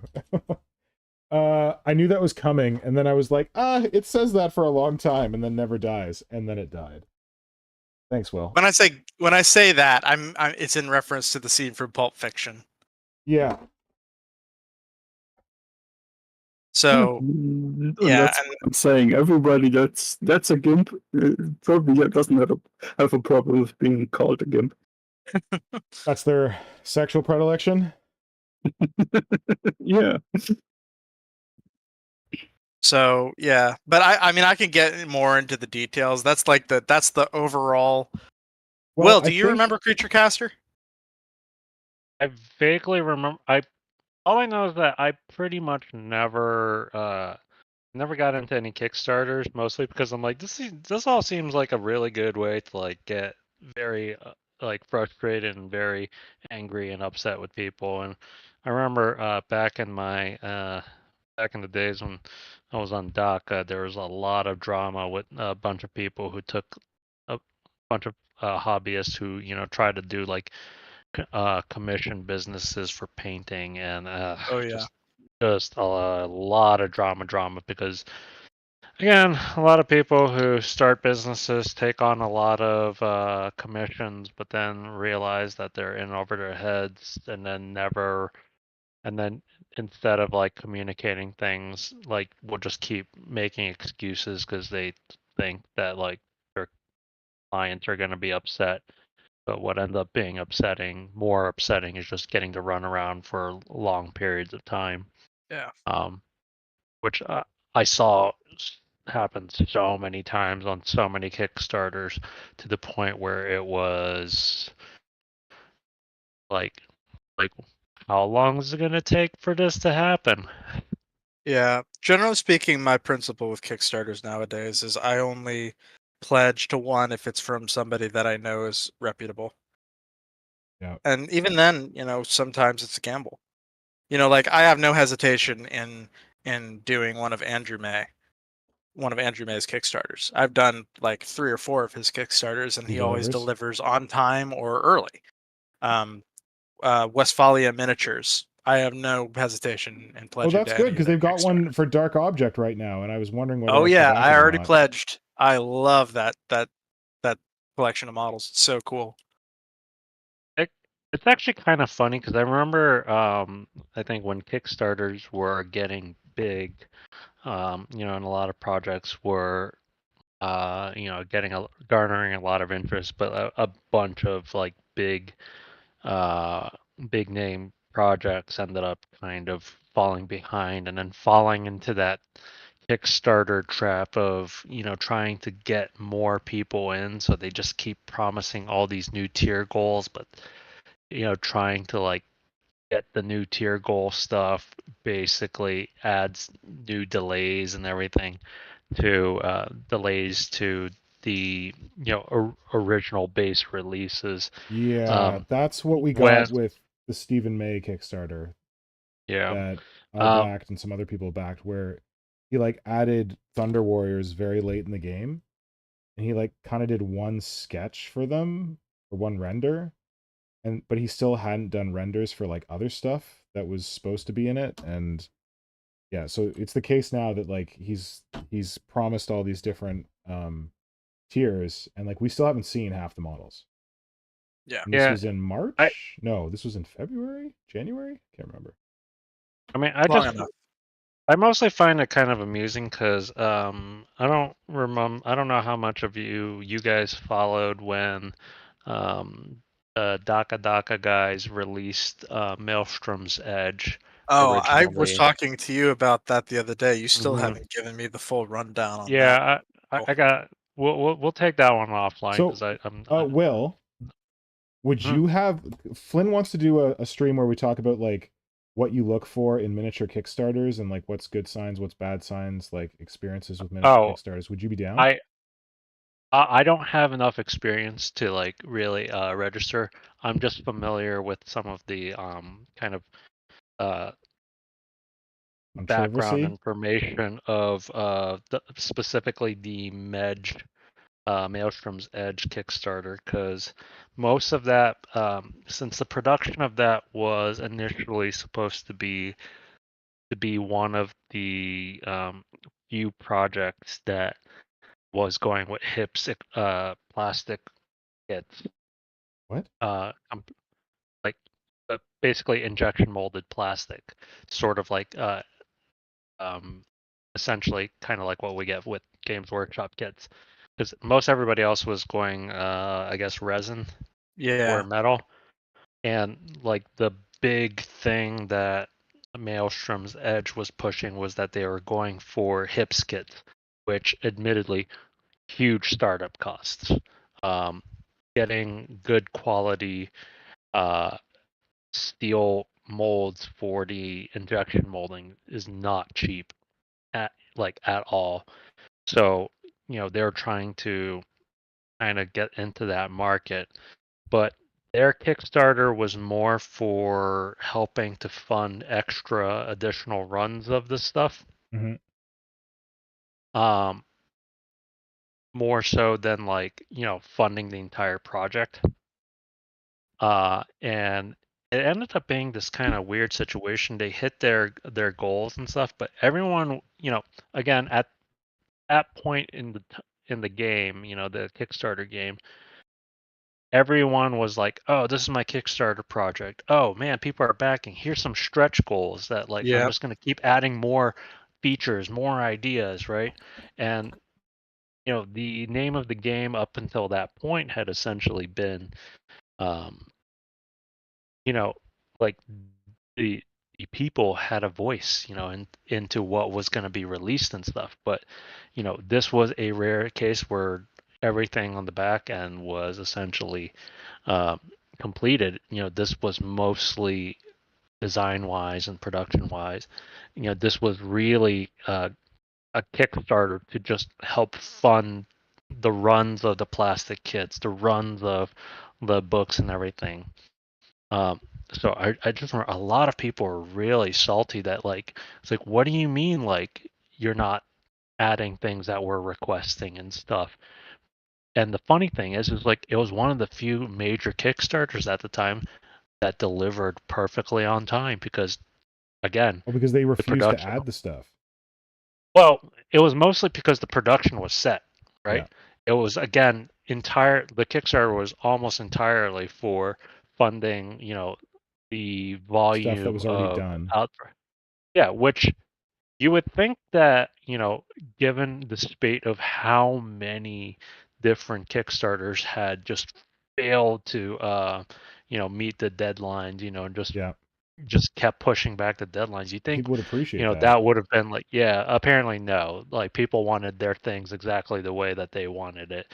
And I think the DACA notoriety also didn't help too much when people realized that it was made by, um, you know, the DACA owners and stuff like that. So, But people got their stuff. I'm getting confused here. Oh, Doesn't yeah, sound like there's that's the any real thing. problem with this. Well, I mean, they got their stuff, but they didn't get to have their input into it, and you know, they didn't get a lot of extra shinies. It's Their technically against Kickstarter terms of service to utilize Kickstarters that way. Kickstarter is not to fund productions of things that have already been produced. Oh. I think It's this might to have been before they maybe changed those rules or whatever. yeah, Kickstarter is supposed to be to fund people's ability to make the thing. If you've already made the thing and you just need the money to produce the thing, then you haven't utilized Kickstarter the way it was intended. Yeah, but again, I think that wasn't I don't think that was the rule for Kickstarter at that time. Yeah, because that's why a lot of people, I recall Blue Table Painting tried to do a Kickstarter for their commissioning services. And there was a lot of pushback on them for that because it's like, well, we're not paying for you to just expand your studio. Like that, this isn't that's basically them asking for charity to make their studio bigger. They're not Investment. providing asking for a an investor new, to. huh? They're like asking for investment. They're asking for Exactly. Yeah, Madge, that entire project is a fascinating kind of endeavor.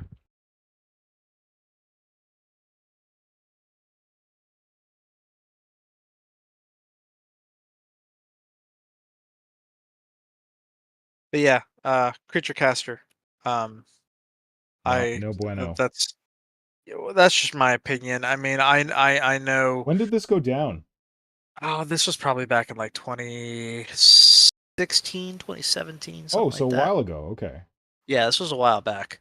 I think that was before I and it sucks because I think that Creature Caster does put out some fantastically cool models, and I'd love to get some, but I just can't in good conscience support that company. Yeah. And I don't know if the same guys are still running it, or if other people had maybe different experiences than I did. But I just know that I think as recent as like 2020, I still saw people posting in that DACA thread asking if they've saying they still haven't gotten their stuff. Wow. So, and I don't know, it just kind of felt like Jeremy threw his hands up and was like, screw it. He just got as much money as he could out, and then he sold it to somebody else, and they took over, and I just don't think they wanted to deal with the drama that Jeremy left behind. Yeah. And unfortunately, I think it was kind of their responsibility to inherit that baggage, and I don't think they handled it very well. So Yeah, this is reminding me. I wonder how Steamforge Games is gonna handle the Iron Kingdoms. oh my god, don't even get me started on that. Not well, I predict. Not well. I mean, I knew Privateer Press was in trouble as soon as they stopped producing models traditionally and just started selling 3D printed models. I knew that was the beginning of the end. Well, some people can do that. Like Rascal Town, that's their like model, right? Right, but like this would have been like, I mean, for a while there, I would say the big three of miniature producers would have been probably Games Workshop, of course, who stands above the other three by a large degree. But Yeah. I would say it was Games Workshop, Mantic, and Privateer Press. Yeah. Those were like the three big ones. And so to see Is Mantic how still around? Oh yeah, Mantic's still around. Technically. Okay. There's still I think they're still like one of the biggest ones out there. Okay. I think. I'm not 100%. I know Kings of War is still really popular. Okay. Is Mantic Mighty Fox? No. No, No. they're Kings of War. Fantasy. And they don't they Who's also Mighty have like some Fox? futuristic one? Like Gates Malifaux of is something? weird. Weird. Okay. Yeah, there's a They should be doing Gates of well. I mean, Antares, is that their Oh. fantasy? Mantic's fantasy or sci-fi one? Mantic does have a what- sci-fi game, but they're most well known for the Kings of War, which really took off in a big way when original Warhammer Fantasy died. Yeah. the old world is coming back. Which yeah, and I'm interested to see how that impacts Mantic. But then again, it doesn't really seem like, I mean, it feels like they made a big deal when Old World first came out, and now it's just like barely hear anything about it. According to Games Workshop's annual financial statement, they have great plans for the old world, but being someone who was kind of like involved with writing annual reports, I know they're mostly just like very rosy bullshit. So Right. people like Valrak are reading the Games Workshop financial report as if it's like word of God, but like where they're like, oh, we still have lots of plans for Warhammer Plus. I'm like, yeah, it's apparent that you don't have any plans for Warhammer Plus from the Well, I knew that was content. bullshit. The only reason I'm still subscribed to Warhammer Plus is because it's cheaper to subscribe to Warhammer Plus than it is to buy the models on eBay. Yeah, we haven't even seen the new model yet though. And like, isn't it No, due? this year's Oh, we haven't yeah. seen it. Oh yeah, that should be coming up soon. I Well, can't according decide to if I Valrak, want it's the it's a Blood Angel, but who knows? Blood Angel. I might have to go with the fantasy model this year. This year's actually hard, or the last one is actually hard for me. I don't know if I want the that vampire, or if I want the Karl Kopinski. I went with the vampire, but I haven't received it yet. You have to, if you don't pay it all up front, like if you Thought don't I pay the did. full year, you don't get it until your last payment of the year. I did pay up front, but Yeah, peasant. Hey, because I forgot to like disable my renew, so I thought that was a full year thing. But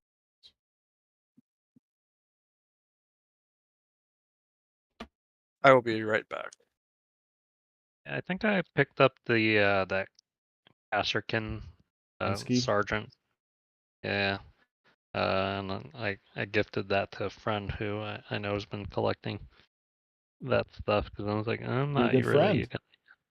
I'm not really going to use either of these things. So I got the vampire in the hopes of one day using it as a Dark Eldar model.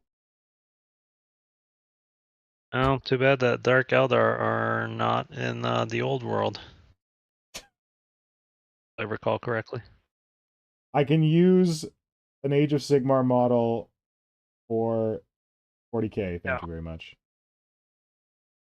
You troll. Hey, gotta rock that Drukari. Yeah, baby. Those space elves also like chainmail.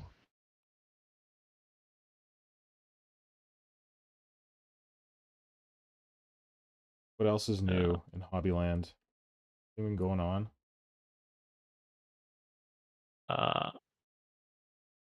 Nothing I can think of. I'm I can't think of. desperately trying to glue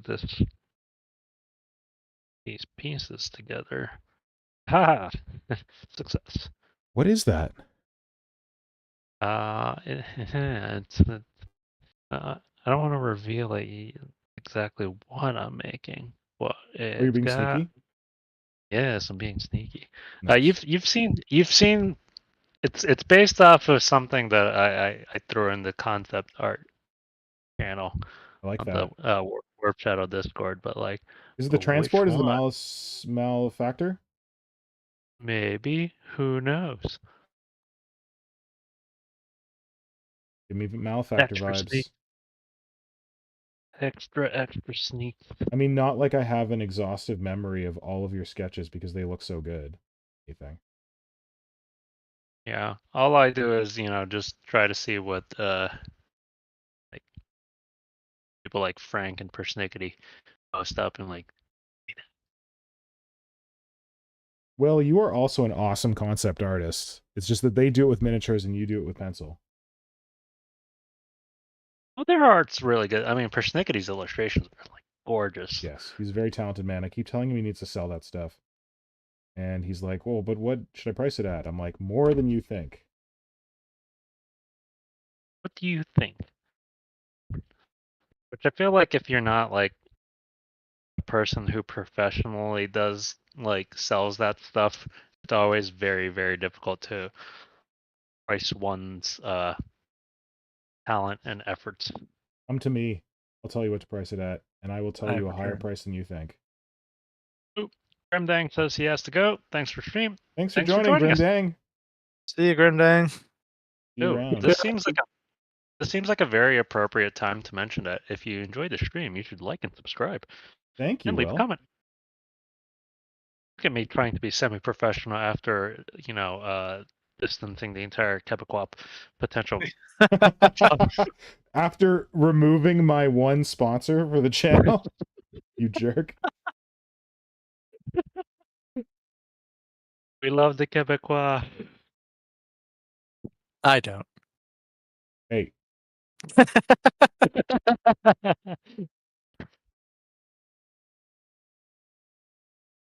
if for some reason you're not familiar with Canada at all, Quebec is the one French-speaking province.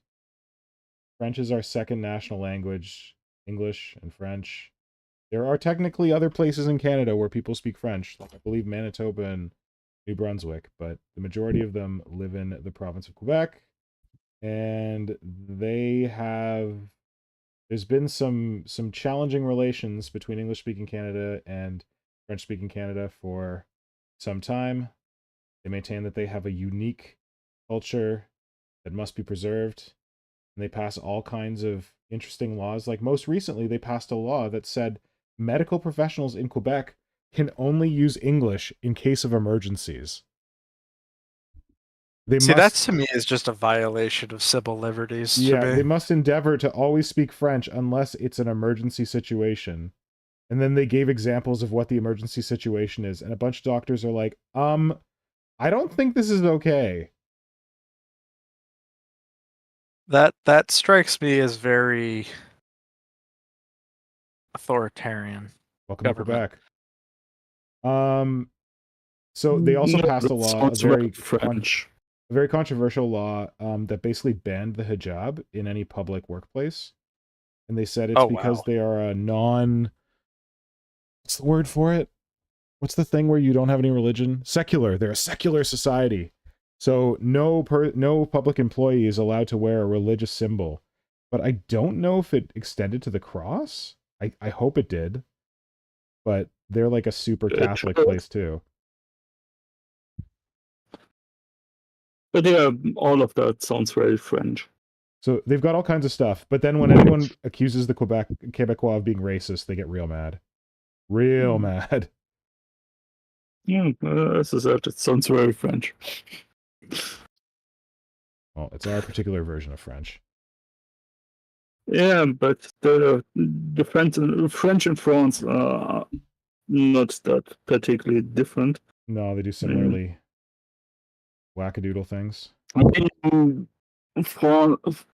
France is the one country and I know to have an institute that's regulating what is French and what isn't. Yes, true. The French language thing. Le French fries. Are they French? Or they If- American? To be fair, I think the Americans sort of unofficially have that, but you know, You mean the Republican Party? I mean, I didn't say it.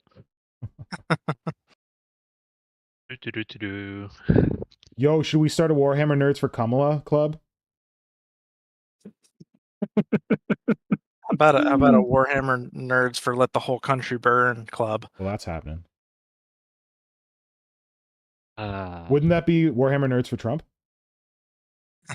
I have no interest in voting for either of the two, personally. Okay. You don't vote for one, you're voting for the other one. That's how it works. Well, yeah, I know. I mean, I'll begrudgingly vote for Kamala, but I have absolutely no interest in her policies, especially given her track record before she got into the White House. Unfortunately, you got to compare that to Trump's track record when he did get in the White House, True. which is not better. I'm gonna vote for Ralph Nader. Ralph Is he even Nader, running? let's go. I mean, at least she doesn't look like she's falling asleep. So That's true. Oh, I just realized that Ralph Nader is like very close to nadir. You know, like the expression for Oh. like the lowest point. Oh, I mean, As the How state many has the years state's did reached its Ralph nadir, Nader run? and you have to vote for Nader. I mean, he just kept running so often. Can't stop Every a year. Nader. I'm going to vote for Vermin Supreme. Who the heck is that? Oh man, he's the dude that wears the boot in his head. Yep. And he promised me a pony. Okay? If he gets into the highest office in the land, he promises every American a pony. Okay. So Shane, just FYI, you know how expensive the upkeep of those damn ponies are, right? Hey, I don't care as long as I get the pony. She's gonna take it down to the track and sell it. Hell yeah. Who is this My person? prized pony. Vermin Supreme. Look him up. He's like a legitimate He candidate. looked You Well, kind of for sure. mumbled. What is that Exactly. name? Vermin Supreme. Vermin Supreme. Vermin. Like a rat. looks- Vermin. Pretty much Oh. exactly what you would expect somebody who goes by the name Vermin Supreme would look like. Splinter? Yep. I mean, just look him So- up and yeah, you so is this guy a comedian or? know. He's a political activist. Oh, okay. Like Buckethead in the UK? He's like he runs for office just to point out the idiocy of the other parties. Oh, we have a party in Canada called the I think it's called the Longest Ballot Party. Mhm. And they just like put like random they pick like one riding and they get like 50 people to run. Like to put their names on the Oh. ballot as a protest thing. It's similar to that time they put Harambe on the ballot. No, I didn't. Who won in a county, I think. Oh god. Apparently, I didn't realize how many ties Vermin Supreme like tends to wear all at once. Oh yeah, he wears tons of ties. He wears a boot on his head. I've been perpetually perplexed by the boot in the head and the like, just generally looking like a hobo. That the ties like were completely an ancillary like aspect of his of his look. At this point, I'd take Punch Kanye is West. leaving us, No, and don't say it.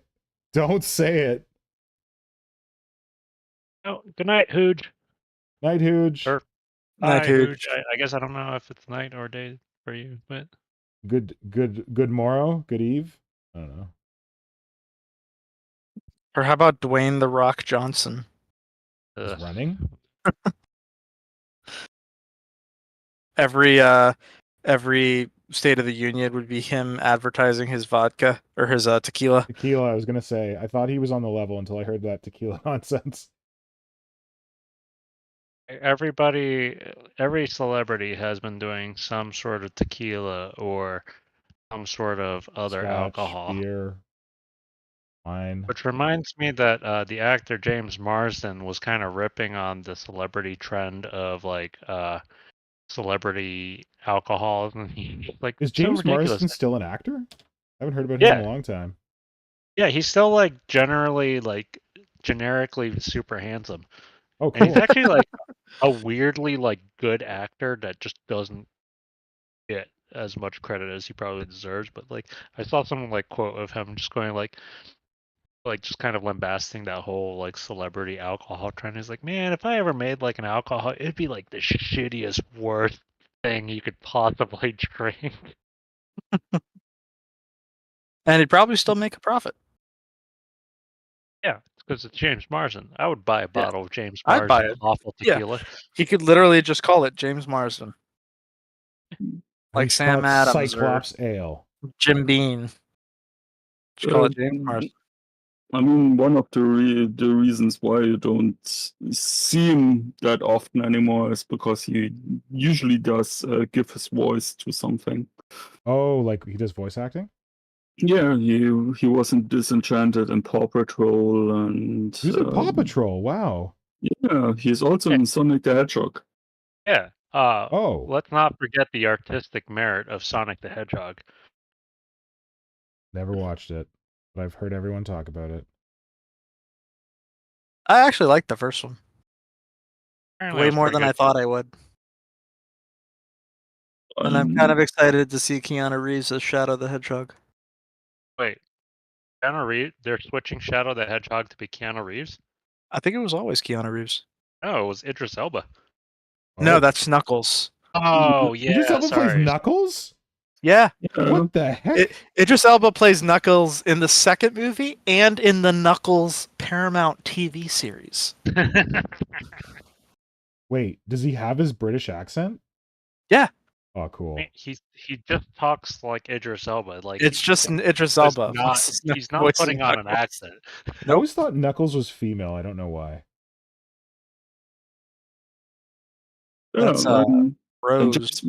And James Marsden is the human companion of Sonic in the Sonic. Generically handsome human companion. Man, I have been lagging behind on my Sonic. I'll be perfectly honest. The last I heard about James Marsden was him being named as one of the people supporting the sexual abuser in that Quiet on Set documentary. No, I don't know. But he's also in the latest Jerry Seinfeld movie, so Was I it Kellogg imagine thing? he's somewhere over there, opinion-wise. Yeah, like I don't know if any of you watched the that Quiet on Set documentary. No.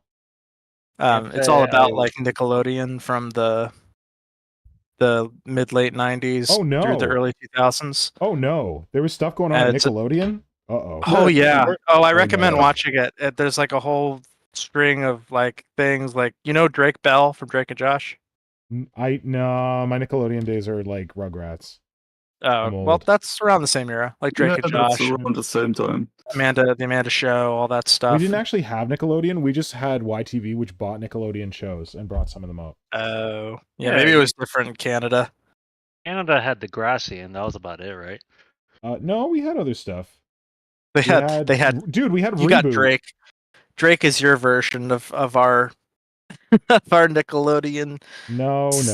sex Okay, abuse so drama. listen. Drake was in Degrassi remake. Real Degrassi was before that. Like when Kevin Smith's like, Oh. "Oh my god, Degrassi, I love it." He's talking about the real Degrassi.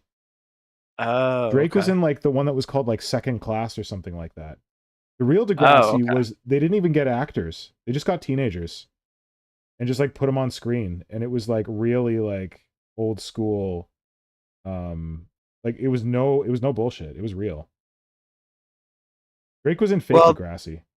the long and short of the whole quiet on set thing was basically it just breaks down how the main showrunner for basically all your most beloved Nickelodeon shows, all that, you know, The Amanda Show, iCarly, Drake and Josh, was, apparently extremely abusive to both the children and the women on the set of all the Nickelodeon shows. And the real cherry on top of the whole thing is that apparently one of the other head producers was serially graping Drake from Drake and Josh throughout the entirety of his early teens.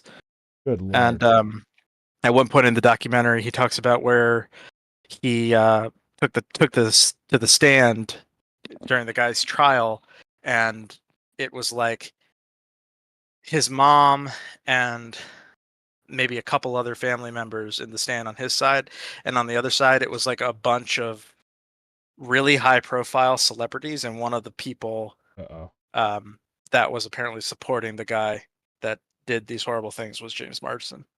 That's unfortunate. Yeah. Was James Marsden on Nickelodeon stuff? No, I don't think so, but I think he just probably, like, the guy was pretty well known in the industry. Yeah. So I think it was just one of those things. And then, you know what, the real actual cherry on top is that the guy only served like I think a year and a half, and then he went on to work at Disney Channel and worked on The Sweet Life of Zack and Cody. Oh God. Yeah, among his credits is guest starring for Saved by the Bell Oh yeah, there you go. and Party of Five. That's Yeah, that's pretty Dan much. Schneider. The guy who did the stuff to Drake Bell was not that guy. No, I meant Marston. James Marsden. Yeah. That's where he has a start. He was in the Nanny show and as the boyfriend of one of the kids, and then later he was by Saved by the Bell, the new class, and Party of Five. That's pretty much where he got his start. Party of Five, interesting.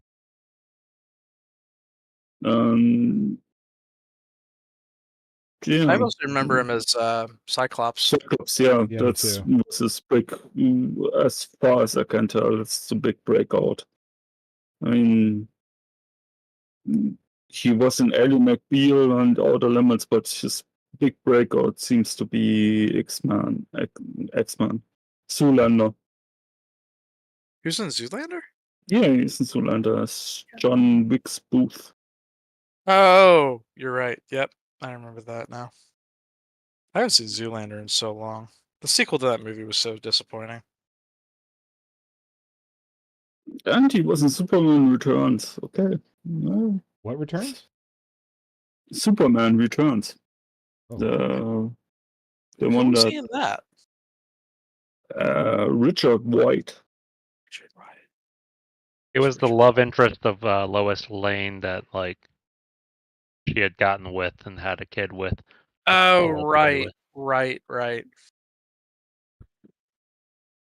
That's the one with Brendan Ruth, right? Plays Superman. Yeah. Yeah.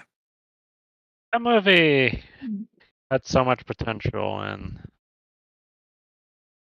just went I so. actually liked that movie. I didn't think it was as bad as people made it out to be. I absolutely agree. I think the main problem with it is that it didn't have as much spectacle that I think at that era of superhero films was kind of had come to be expected of superhero films. Well, I think Like, the compared to biggest something like X-Men. I think the biggest issue though was that who was it? Bryan Singer specifically, essentially, was making a spiritual sequel to the Donner Superman movies, which, classic as they are, frankly, effectively bad, except for Christopher Reeves. Brandon Routh, like the casting and like otherwise was like fantastic, I thought. Yeah. But the script and like the choice of script, I think, was a little too 80s, which I guess sort of matches Yes. your comment about like lack of that 2000s spectacle. It was like by 2006 we had, I think, wasn't Batman Begins in 2006? Yeah, 2005 Batman Begins came out. Definitely the new Spider-Man. Oh yeah, Yes, so all these films I think had set an expectation of what superhero films should be. Well, It kind of set the template. Well, that was kind of the upsetting thing, right? Because Bryan Singer left the X-Men series after X2 to make Superman Returns. That's and we weird. know They how did that both. Like franchise ended X2 up until was it came so back. good. X2 was fantastic. Yeah.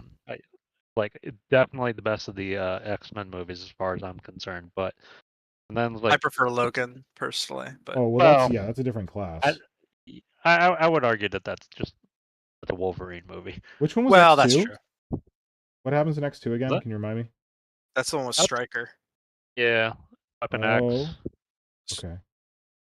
It's the one that opens with Nightcrawler Okay, yeah. in the White That House. intro was Yep. so good. Oh, that intro scene was like blew my mind. Yeah, that's probably, I think, still today one of the coolest sequences in a superhero film. Although I will say my favorite X-Men film, if we don't count Logan, is probably Days of Future Past. Days of Future Past Really? was It awesome. didn't live up to my expectations. It was okay. Really? I thought it was fantastic. I loved how it blended the two kind of separate Eras. You mean it eras did of the Star X-Men Trek films. Generations thing? I had not Like watched Star less Trek shitty Generations. than Star Trek Generation. Where they- I thought it was that a really clever way to fix the timeline. Yeah. Personally, I haven't seen Deadpool 3, so I don't Me know neither. I how. want to see heard it.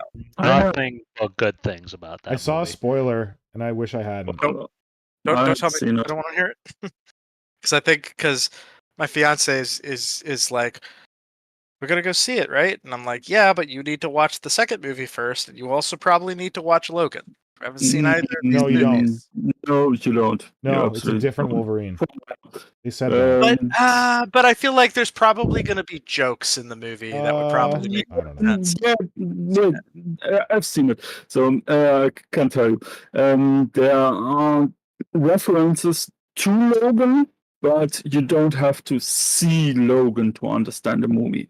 Okay, well that's good to know. Then maybe we'll just watch Deadpool 2, and then I'll make her watch Logan. And you also don't need to watch Deadpool 2. I was gonna say. Yeah, but Deadpool 2 is delightful for Yu-Gi-Oh. No, the whole thing is pretty much self-contained. You need some background understanding what the TVA is, because you gotta watch Loki. No, you don't need to watch Loki. Just understand what the TVA is. Have people watched Loki? Yeah, I did. Really good.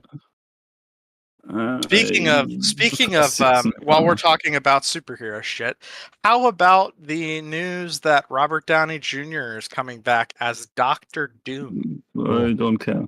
I don't care, but cool. I care, but not in a I'm happy about it way. I mean, I've given up on the idea that we'll ever get a Doctor Doom on screen, so The safest bet. Best comment I've being another Mandarin type of character is. I fully expect them to do, since they're all in that multiverse and alternate identities. I fully expect them to come out. Yeah, that's Tony Stark from another universe, and he's going to be Doctor Doom. Right, yeah, and that's why I am annoyed by this, because I feel like this is now the third time they will have fucked up Dr. Doom on screen.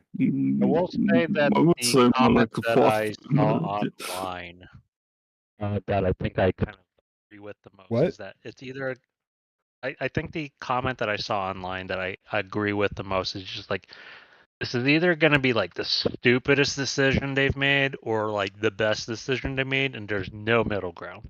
To me, automatically, it's a stupid decision, because even if it is a fantastic adaptation of Doom that happens to be Tony Stark from another universe, fuck that.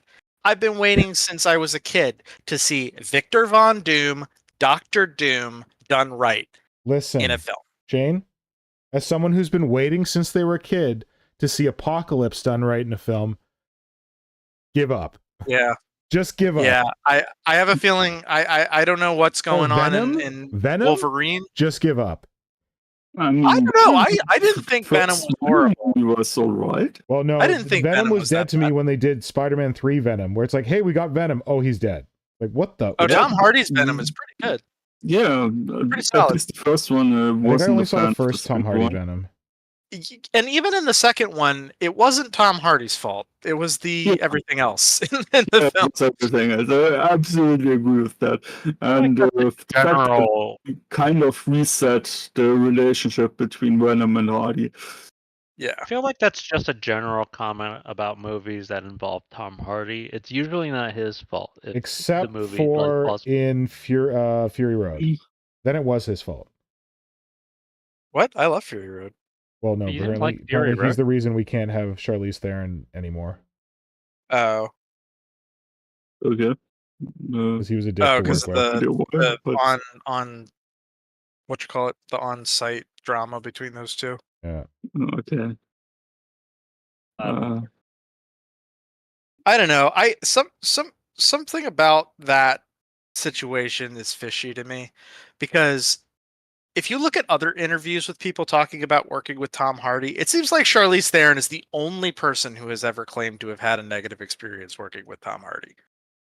But if you look it up, there are a lot of people who have said they've had trouble working with Charlize Theron. So that's all I'm going to say about that. Okay. I will say though, had to kind of hark back on Doctor Doom, I feel like the best person they could have gotten for him would have been like Mads Mikkelsen. Yeah. Unfortunately, he's already had a not minor role in the MCU, which is unfortunate did? because What's he playing? yeah, he was in Doctor Strange. Yeah, the Doctor Strange villain, the throwaway character, the Caecilius or whatever the hell his name is. I can't even remember his name. Oh. Like they didn't even give him like the big character in Mordu.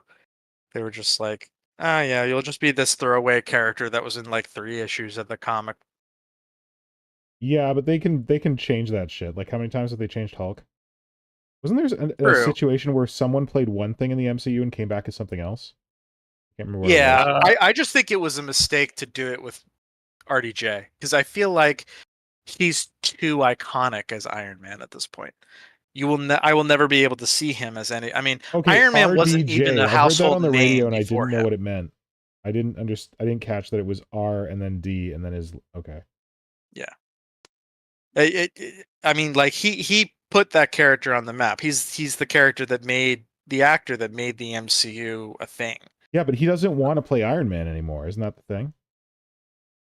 Yeah, I don't know. I don't know how much money. They probably just offered him a metric fuck ton of money. I thought it was 80 million. Yeah, some stupid amount of money. And I know he also had the caveat that he would only do it if the Russo brothers came back to direct the Avengers movies. Who also said they were done with the MCU, but I guess Disney just realizes that the MCU is dying, so they're like throwing money at the people who made it popular to try and get them to come back.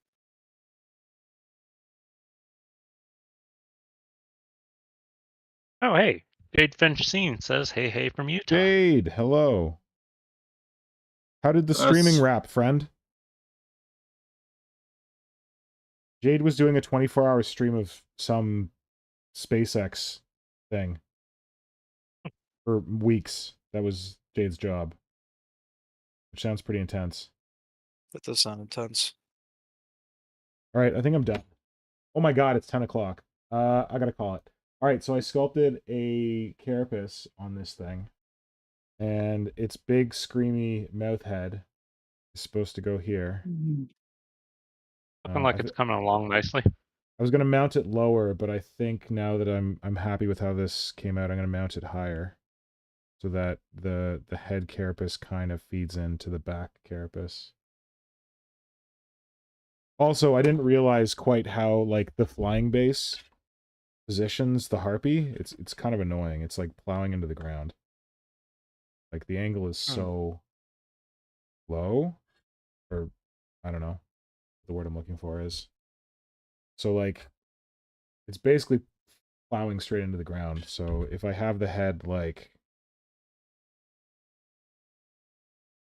here where I wanted it to, it's screaming at the ground. So probably better if I have it a little higher. Screaming a little bit forward, but still mostly into the ground. Yeah, definitely would set it higher. You could have the running peasant guy from the giant kit on the base. Good call. Just ask Flynn to send me one. He's got 1,000. Yeah, I'm sure he's got 1 billion of them. Yeah. How many do you need? Lots. You know, need all I've of been them. meaning to talk to Flynn about that. I think his next big project should be, I think every one of his giants needs Johann on the base, also converted alongside Oh whatever the giant is. my goodness. That is quite the project. Like, yeah, Flynn, good start. Now do the Johans. What do you mean do the Johans? The Johans for every single giant. Make it happen. Okay, he can keep working on it until Shrikes become a thing. Hey, we've got a winged You're prime. only allowed to stop when the strikes come out. The Shrikes are going to come with the next edition of Kill Team, which is winged people. I have faith. We're gonna get Actually, a new Shrikes and what are they? The Swooping Hawks. Mark my words. We're gonna have a new Tyranid Warrior box. It's gonna have wings and walking. Well, no, actually, I used to think it was gonna be a dual kit. I don't think it's gonna be a dual kit anymore because I think it seems like Games Workshop's moving away from dual kits. Well, I don't know. The Emissary was a dual kit, right? Yeah, but it's usually the dual kit is like a head and maybe a weapon swap. I thought we might get Shrikes as a dual kit new Tyranid Warriors with new Kill Team because now we're doing flying things in Kill Team. But who knows? Yeah, Swooping Hawks, Vespid have been rumored. No, Vespid are pretty much confirmed. I'm excited. So long as those Vespids aren't like crap. Yeah, they better be good. They better not have like the weird heads that the old Vespid had. They're big lantern jaws. Yeah, I don't know. The old ones are. Well, dudes, The thank models of you all for being on here. Thank you for streaming. I feel like I wasn't as on top of the chat. Maybe someone else. I don't know how much we got in there. I think we Diana got says Chris Evans' Human Torch came back as Captain America. I didn't know Chris Evans was Human Torch. Yeah, yeah, he was in the Fantastic Four news, but that wasn't in the MCU. Technically, until now, it is now in the MCU. Oh yeah, that was Sony. Whatever. Yep. Yeah. Oh right. Fox. Okay. It was Fox, I believe. But no, Fox didn't own. No, Fox didn't own Fantastic Four. Fantastic Four was like the redheaded stepchild. It was Spider-Man and Fantastic Four were Sony. I'm pretty sure. No, I'm pretty sure it was Fox. I thought X-Men was Fox. No, X-Men and Fantastic Four were both Fox. Universal was Hulk, and then Sony was just Spider-Man. And I mean, it might be a minor spoiler for Deadpool and thing, but don't tell us. Fantastic car is in the background, so the bathtub is in the background somewhere. So it's probably kind of no. Damn, you're right. You're right. Marvel Studios regained the film rights to Fantastic Four after Disney bought most of 21st Century's Fox's film and TV assets. So I guess Sony only owned Spider-Man. Yeah, and the whole Rogues Gallery and stuff like that. So don't know the Rogues Gallery. Craven, Morbius, and stuff like that. Oh, I finally watched the Morbius movie. It was fine. Did you like the part where he morbed? Where he what? He morbed. It was Morphed? Morbin time. It was morbin time. Yeah. That's my favorite part of the movie is where he puts on his Morbius costume and says it's morbin time, I don't remember that part. and then he morbs all over him. Are you guys gonna go for a walk? Oh shit! I haven't fed him. Ripley, are you starving? All right. I think I gotta run. Thank you, gents. I'm feeling better now than I did when we started the stream, so I appreciate the hanging and the chatting. Indeed. Still got to finish this bloody thing, but I feel better about it because I worked on a part that I actually care about and not the wings. Because goddamn fuck the wings. Anyway, hope you all have a lovely week. I'm gonna be on vacation for a while, so I don't know that I'm gonna be able to stream. Okay. So we'll see. And I just realized that this thing has been only showing 3 of us for this whole stream. Fantastic. I don't think I'm gonna be able to stream next Friday, but I may be able to stream the following Wednesday.